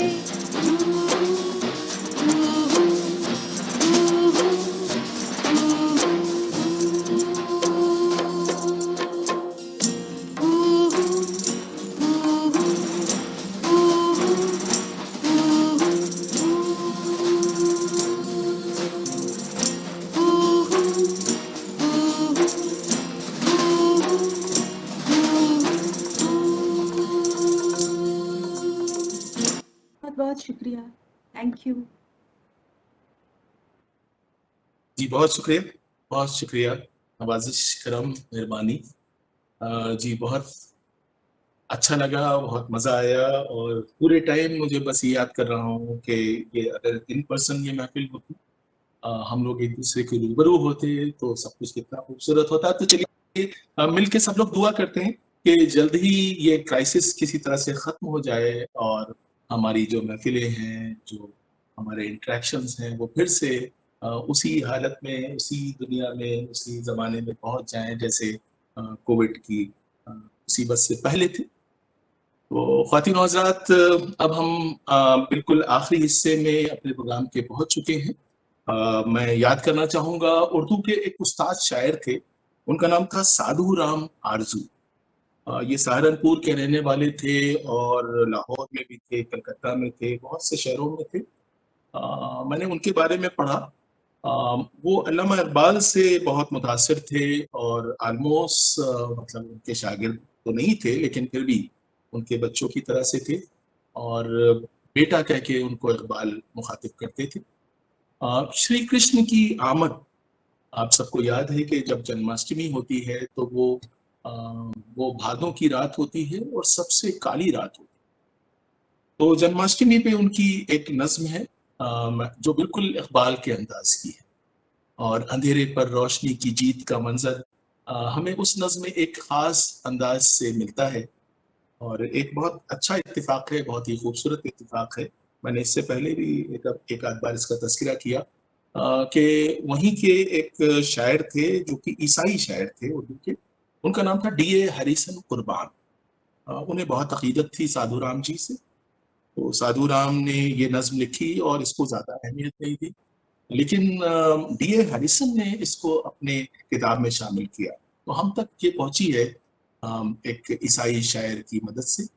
तो अभी ये जो इम्तिजाज है कल्चर्स का, तहजीबों का, ये बहुत खूबसूरत है। ये नज्म है, वो कहते हैं रात आधी जा चुकी है। अब याद कीजिए कि ये जन्माष्टमी का मंजर है और क्या माहौल है, और खालिस इकबाल के अंदाज में हम जन्माष्टमी को देख रहे हैं, कृष्ण के जन्म को।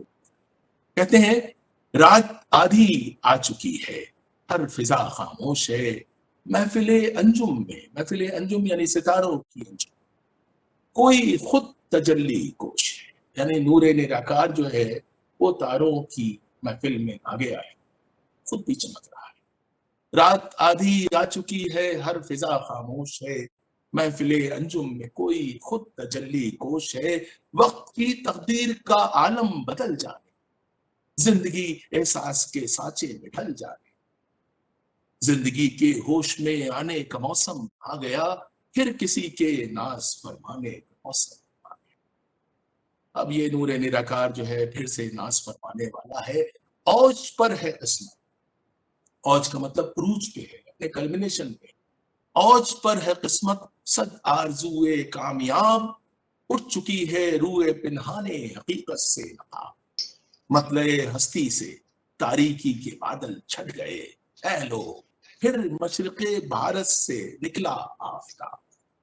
दहर से अब काफूर रातों की सियाही हो गई, उसने बेनामे अजल की बादशाही हो गई। रहमते हक पर नए सिरे से शबाब आ ही गया, सांवली रातों में कोई बेनकाब आ गया। ये जो बंद है मुझे बहुत ही खूबसूरत लगता है, बहुत लंबी नज्म, लेकिन ये जो पोर्शन मैं आपको सुनाने वाला हूँ ये मुझे बहुत अच्छा लगता है, तो मैं चाहूंगा आप इस पे ध्यान दें। कहते हैं बिकॉज इसमें बहुत ड्रामेटिक एक वो है, बरजस्तगी है। कहते हैं आ गया जिसने रुखे हस्ती को चमकाया, वो कृष्ण। कौन सा कृष्ण?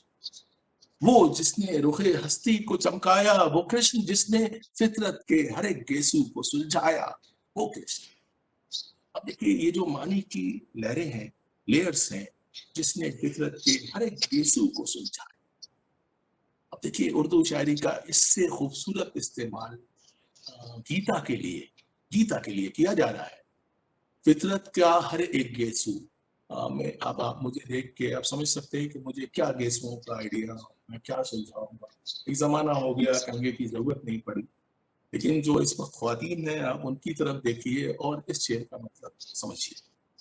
आ गया जिसने रुखे हस्ती को चमकाया, वो कृष्ण जिसने फितरत के हर एक गेसू को सुलझाया, वो कृष्ण। अहले आलम को सुनाकर दरसो पैगामे अजल, जिसने एहसासे रगे हस्ती को चौंकाया, वो कृष्ण। जुल्मतों से जलवे बेरंग पैदा कर दिया, कल्ब हर शय में उजाला ही उजाला कर दिया। नब्ज़े हस्ती में है जब तक जिंदगी की कुछ रमक, नब्ज़े हस्ती में है जब तक जिंदगी की कुछ रमक, मिट नहीं सकता दिलों से तेरी गीता का सबक, मिट नहीं सकता दिलों से तेरी गीता का सबक। मुझे लगता है कि ये एक शाहकार पोएम है और बहुत ही अंडररेटेड है, अंडर रिपोर्टेड है। मैंने आपको सुनाई, मैं चाहता हूँ आप दूसरों को सुनाएं। और ये जो रोशनी है शायरी की, और खासतौर से इंक्लूसिव शायरी, एक दिल से निकल के दूसरे दिल तक पहुंचे और वो सारे अंधियारे जिन्होंने हमारे समाज को घेर रखा और हमें तबाही के जहाने पे पहुंचा दिया है, वो दूर भाग सकें।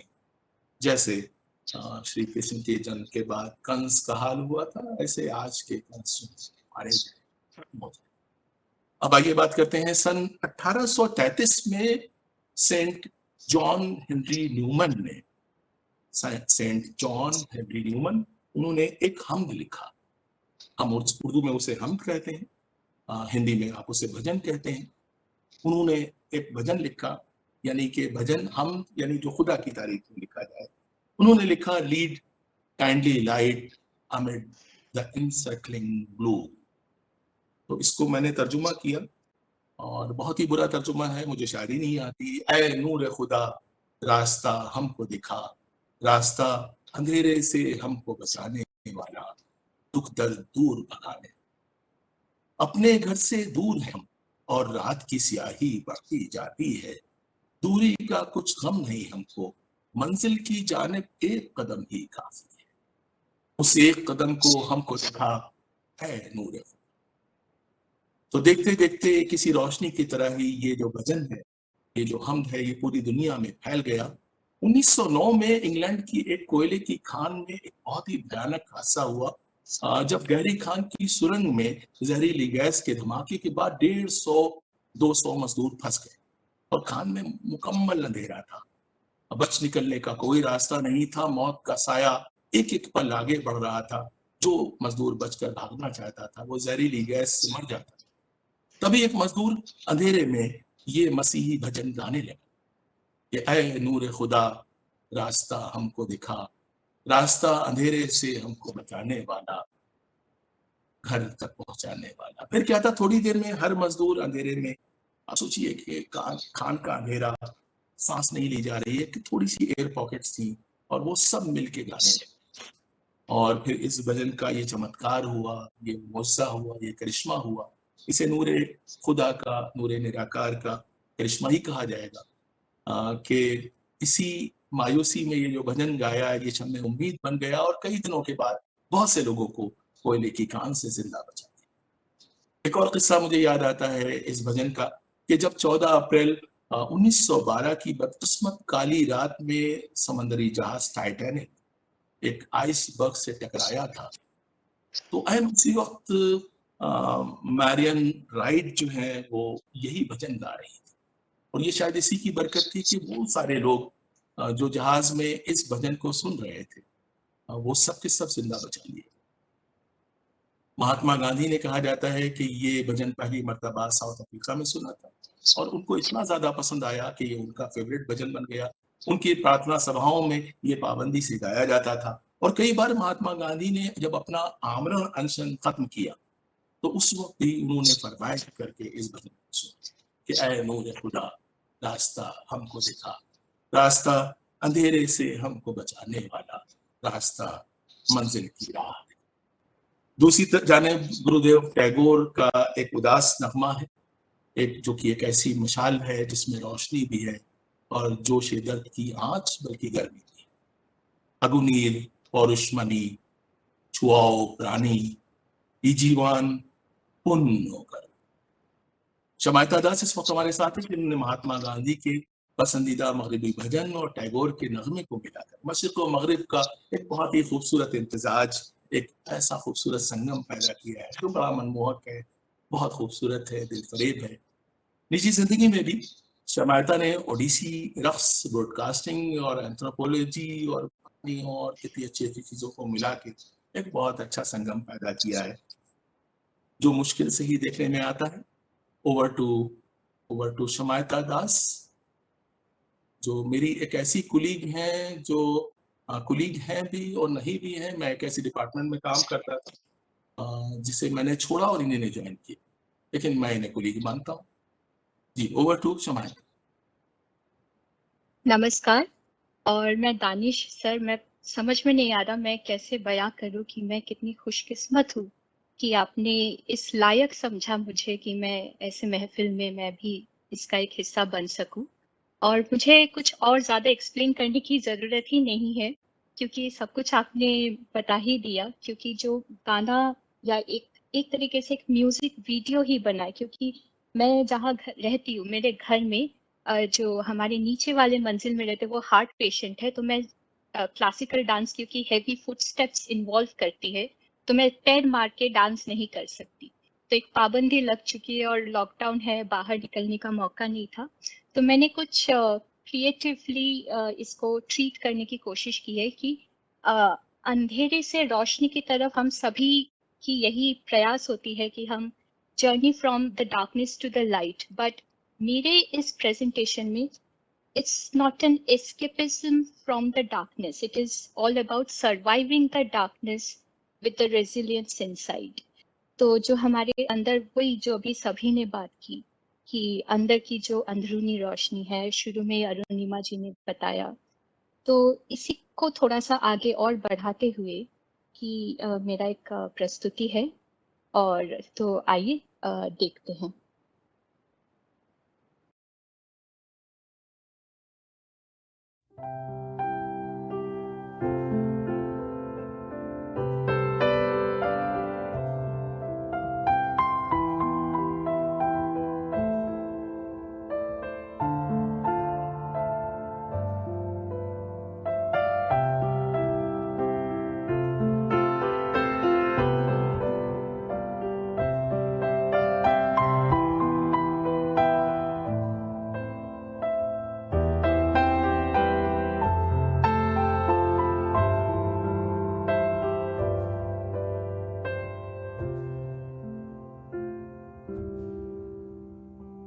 We kindly light amidst the gray and gloom. The night is long, and I'm far from home. Here in the dark, I do not ask to see the path ahead. One step enough for me. Lead on, kindly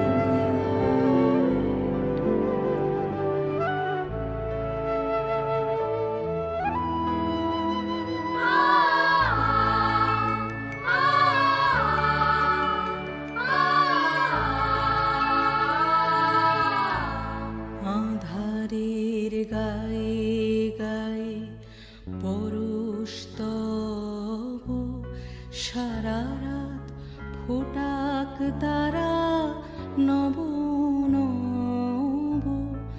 আঁধারের গায়ে গায়ে পরশ তব, সারা রাত ফোটাক তারা নব নব।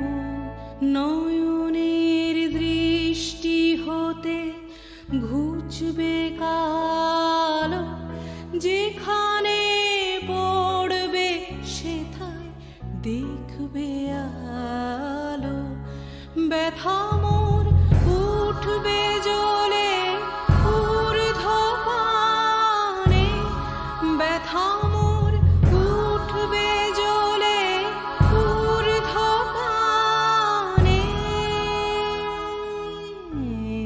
আগুনের পরশমণি ছোঁয়াও প্রাণে, এ জীবন পূর্ণ করো, এ জীবন পূর্ণ করো, এ জীবন পূর্ণ করো, এ জীবন পূর্ণ করো দহন দানে। আগুনের পরশমণি ছোঁয়াও প্রাণে।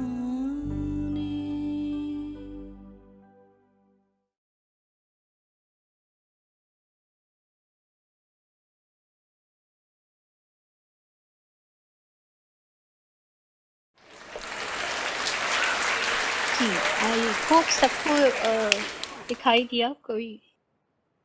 जी जी। सिर्फ सबको दिखाई नहीं तो दिया, सबकी तालियां भी दिखाई दे रही हैं और आई होप कि आपको भी दिख रही हैं। जी, यहाँ पर बिल्कुल। बहुत सारी तालियां। तो थैंक यू, धन्यवाद, धन्यवाद सभी तो को। इसके साथ मतलब ही मैं जिस अपने दौर सारे साथी फनकारों का शुक्रिया अदा करना चाहूँगा और प्रोफेसर जाहिद साहब का मैं शुक्रिया अदा करना चाहूँगा जिन्होंने इतना खूबसूरत मौका हम लोगों को अपनी बहकी बहकी बिखरी बिखरी बातों को करने का दिया।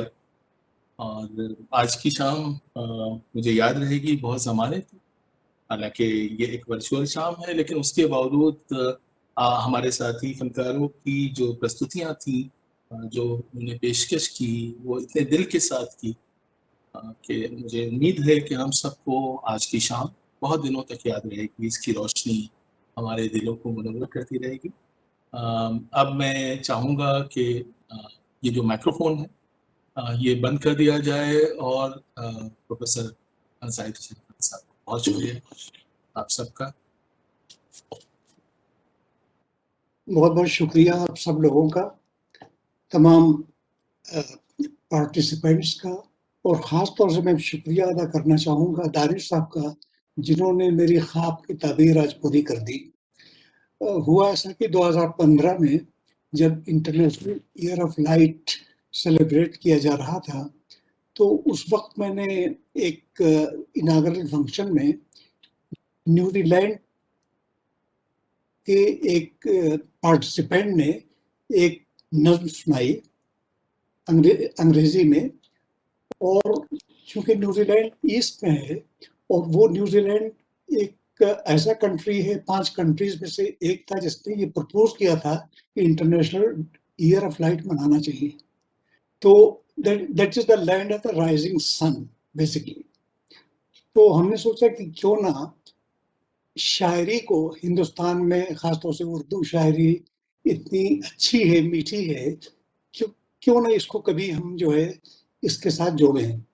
जब यूनाइटेड नेशंस ने ये अपना पूरा मुकम्मल कर लिया प्रोजेक्ट, उसके बाद ये हुआ कि 2017 में फिर एक मीटिंग हुई यूनेस्को की, और उन्होंने कहा कि अभी तक दुनिया में जितने भी इंटरनेशनल ईयर ऑफ लाइट के इवेंट्स हुए हैं, रोशनी के ऊपर जो हुआ है उतना कामयाब कोई और इवेंट नहीं हुआ है।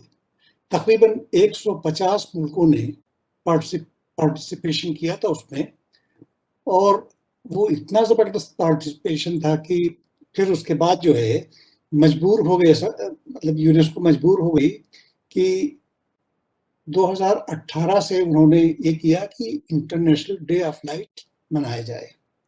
जैसा कि दानिश साहब ने पहले ही बताया कि थियोडोर मेमन जो है, उन्होंने पहला लेज़र 16 मई 1960 को बनाया था, डेमोन्स्ट्रेट किया था, इसीलिए ये हुआ। लेकिन इसका मतलब नहीं है कि उसके बाद साइंटिस्ट नहीं हुए। उसके बाद भी दर्जनों साइंटिस्ट को, तकरीबन 2 दर्जन साइंसदानों को, या 2 दर्जन नहीं तो उससे मतलब तकरीबन 14 साइंसदान या जो भी है, उनको नोबेल प्राइज लेज़र मिल चुका है।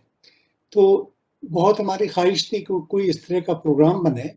हमने बहुत दफ़ा, अब मैं नाम नहीं लेना चाहता कि किससे मैंने कांटेक्ट किया, लेकिन ये कोई भी सामने नहीं आया। इस बार क्या हुआ कि पैंडेमिक की वजह से लास्ट ईयर बहुत से इवेंट्स ऑनलाइन हो गए, इस साल भी बहुत से इवेंट्स ऑनलाइन हुए। तो एक दिन चेयरमैन इंटरनेशनल कमेटी के जो हैं प्रोफेसर जॉन डडले, चेयरमैन जो international committee for international day of light है, उन्होंने मुझे मेल किया कि आप क्या कोई इवेंट ऑर्गेनाइज कर रहे हैं। इससे पहले मैं ऑर्गेनाइज कभी नहीं करता था। मेरा रोल ये था कि लोगों को गाइड करें कि how to get connected to UNESCO for organizing such an event. तो हुआ ये कि उन्होंने कहा कि जब मैंने सोचा कि जब चेयरमैन मुझसे खुद कह रहे हैं कि आप ऑर्गेनाइज कीजिए, तो फिर हमने लोगों से कांटेक्ट शुरू किया। तो 2-3 आइडियाज आए हमें। तो 3 इवेंट्स हमने सोचे। एक इवेंट दानिश साहब के सामने हमने रखा, और उन्होंने इमीडिएटली रिस्पॉन्ड किया कि नहीं, हम बिल्कुल इसको करना चाहते हैं। मुझे बहुत खुशी हुई। उसकी वजह ये थी खुशी की कि इनके बहुत से प्रोग्राम में देख चुका था इससे पहले, और मुझे मालूम था कि जो प्रोग्राम भी ये ऑर्गेनाइज करेंगे बहुत ही वंडरफुल होगा, इंटरनेशनल लेवल का होगा। और ये नहीं लेकिन मुझे मालूम था कि इतने खूबसूरत आर्टिस्ट ये इस बार ले आएंगे कि रोशनी जो है, मतलब रोशनी खुद ही शगमग जाएगी और रात जो है रोशनी में तब्दील हो जाएगी। बहरहाल मैं तमाम फनकारों का आज के शुक्रिया अदा करना चाहूँगा कि उन्होंने वाकई इस रात को रोशन कर दिया और इसको दिन में तब्दील कर दिया है। इसके साथ ख़ास तौर से मैं नाम भी लेना चाहूँगा, क्योंकि मुझे अच्छा नहीं लगता कि उनके नाम न लूँ। पूनम तलवार साहिबा, शैली कपूर साहिबा, अरुणिमा कुमार साहिबा, डॉक्टर हरप्रीत कौर जस साहिबा और शामायता दास साहिबा, ये तमाम फनकारों ने वाकई हमारी शाम को, बल्कि इस रात को दिन में आज तब्दील कर दिया है। और रात के बाद जैसे सुबह आती है, मुझे लगता है कि अब हम लोग जब जाएंगे तो सुबह ही का इंतज़ार करेंगे। इसमें हम और एक वो शुक्रिया ख़ास तौर से काजिम नकवी साहब का करना चाहेंगे, क्योंकि उन्होंने शुरू से टेक्निकल जितनी भी हेल्प थी इस प्रोग्राम के ऑर्गेनाइज करने में उन्होंने किया। वो इस वक्त centre for information technology Jamia Millia Islamia में डायरेक्टर हैं और हम सब लोग साथ ही काम कर चुके हैं जामिया में। हमारे एक और साहब हैं जो कि mister Venkatesh Sharma of VS world, वो इस प्रोग्राम को लाइव स्ट्रीमिंग कर रहे हैं। उनका भी शुक्रिया अदा कर रहा हूँ, क्योंकि बहुत से इंटरनेशनल प्रोग्राम भी और हिंदुस्तान के और बाहर के भी प्रोग्राम भी अक्सर जो है वो करते रहते हैं। एक और चीज़ कहना चाहूँगा मैं इस मौके पे, प्रोफेसर जॉन डडले जो कि इंटरनेशनल कमेटी के चेयरमैन हैं, उनका बहुत मैं शुक्रगुजार हूँ, क्योंकि उन्होंने जिस वक्त मैंने इनको मैसेज भेजा कि हम ये 2-3 इवेंट करना चाहते हैं, ये तो एक इवेंट हुआ, 2 और इवेंट हम सबमिट कर चुके हैं ऑलरेडी, तो उनका सिर्फ एक रिस्पॉन्स था अपने मेल में, एक्सेलेंट। और उन्होंने कहा कि इसको हम अपने न्यूज़लेटर में छापने जा रहे हैं। तो उन्होंने फरवरी के इंटरनेशनल डे ऑफ लाइट 2021 के फरवरी के इशू में इसको पब्लिश कर दिया। अब हमारे लिए और भी ज़रूरी हो गया था कि इसको ऑर्गेनाइज करें, क्योंकि कोई मतलब रास्ता नहीं था कि ये मतलब ऑनलाइन अगर हो सकता है तो ऑनलाइन करें, और उसको हमने किया।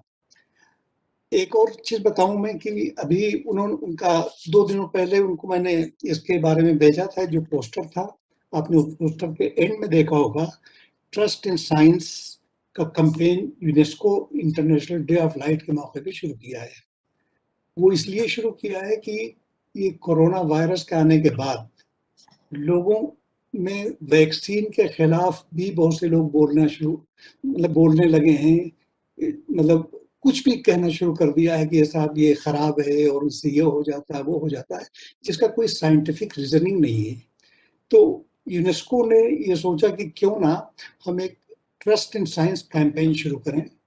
उस कैंपेन में ऑलरेडी मेरा ख्याल है कि 4600 के करीब लोगों ने उसको साइन कर दिया है उस पर, और भी लोग पार्टिसिपेट कर रहे हैं। तो हमारी दरख्वास्त है कि आप लोग भी पार्टिसिपेट करें। और यूनेस्को के डायरेक्टर जनरल ने भी 16 मई को जो इंटरनेशनल डे ऑफ लाइट था, उसमें भी खास तौर से इसके ऊपर कहा है कि लोगों को चाहिए कि वो साइंस पे ट्रस्ट करें, क्योंकि साइंस एक्सपेरिमेंटल फैक्ट्स के ऊपर मबनी है, और जो फैक्ट सामने आते हैं वही हम उसी के ऊपर बिलीव करना चाहिए, और इसलिए बहुत ज़रूरी है। तो मैं यूनेस्को का भी शुक्रगुजार हूँ कि उन्होंने जब भी हमने कोई मेल भेजा, आपको बताऊं कि कभी कभी मुझे सिर्फ 15-20 मिनट लगे हैं जवाब मिलने में। मिसाल के तौर पे इसका टाइटल अभी पिछले 4-5 दिनों पहले मैंने तकरीबन 11:30 PM पे वो किया, ये सोच के कि शायद वो जो है सो गए, मतलब अब रात हो गई है, नहीं देखेंगे चेयरमैन साहब, लेकिन हमें 12:14 AM पे उनका रिस्पॉन्स मिला कि इट हैज़ बीन, वो टाइटल हैज़ बीन चेंज्ड, और उन्होंने उसी वक्त उसको वेबसाइट पे वहाँ के अपलोड कर दिया। तो ये तमाम चीज़ें मतलब ऐसी हैं जो कि हम उससे सबक हासिल करते हैं, और हमारे लिए तो बहुत ही अच्छी बात है कि कोई भी प्रोग्राम इस तरह के करना हो तो वो हमेशा जो है आगे आगे, मतलब हमेशा हमें हेल्प करने को तैयार होते हैं। तो आखिर में फिर हम अब इसमें हमारे बहुत से कोलीग्स हैं, हमारी यूनिवर्सिटी के कोलीग, जामिया मिल्लिया के बहुत सामने हमारे नज़र आ रहे हैं, अलीगढ़ के बहुत से कोलीग्स हैं, हमारे जर्मनी के भी हैं, ईरान से भी लोग, कुछ लोगों ने पार्टिसिपेट किया है, उनका मैसेज भी आया है, फोटोग्राफ भी उन्होंने भेजे हैं उसके, जो हो रहा है प्रोग्राम। तो इस तरीके से इसमें काफ़ी लोगों ने शिरकत की है, और हम तमाम लोगों का शुक्रगुजार हैं जो लोग यहाँ आए, और ख़ास तौर से हमारे आर्टिस्ट जो है वो वाकई उनका कोई बदल नहीं है, और मैं तो कहूँगा दानिश साहब से कि मुस्तकबिल में जब भी कोई और प्रोग्राम हो, इन लोगों को तो रखें ही, कुछ और भी आर्टिस्ट चाहें तो रख सकते हैं। और कल्चर चूंकि यूनेस्को का एक इम्पोर्टेंट उनका एम है कि कल्चर का इंसान से ताल्लुक़ है और लाइफ का ताल्लुक़ सबसे है, इसलिए कोई भी प्रोग्राम करना चाहें तो वो उसमें कल्चर की शमूलियत जो है बहुत इम्पोर्टेंट हो जाती है। इस तरह का, इस नौइयत का ये पहला प्रोग्राम मेरा ख्याल है इंटरनेशनल डे ऑफ लाइट का, जो कि जिसमें हमने पोएट्री, कल्चर, आर्ट सब कुछ शामिल किया है, और ये दानिश साहब को इसका सेहरा जो है जाता है, और तमाम आर्टिस्ट को जाता है जिन्होंने वाकई मतलब डार्कनेस को लाइट में कन्वर्ट कर दिया है। Thank you very much. बहुत शुक्रिया, आप सबका बहुत शुक्रिया जिन्होंने वक्त निकाला, ये साथ रहे। तो आई होप कि इसका जो वो है आउटपुट है, इसका कोई रिकॉर्डिंग होगी, वो हम आपके साथ शेयर कर सकेंगे, और आप इसे जब चाहें दोबारा देख सकें। बहुत शुक्रिया। और सारे आर्टिस्ट से कहना है कि आप आज का जो डिनर है वो हमारी तरफ से आप करें, और बिल यूनेस्को को भेज दें।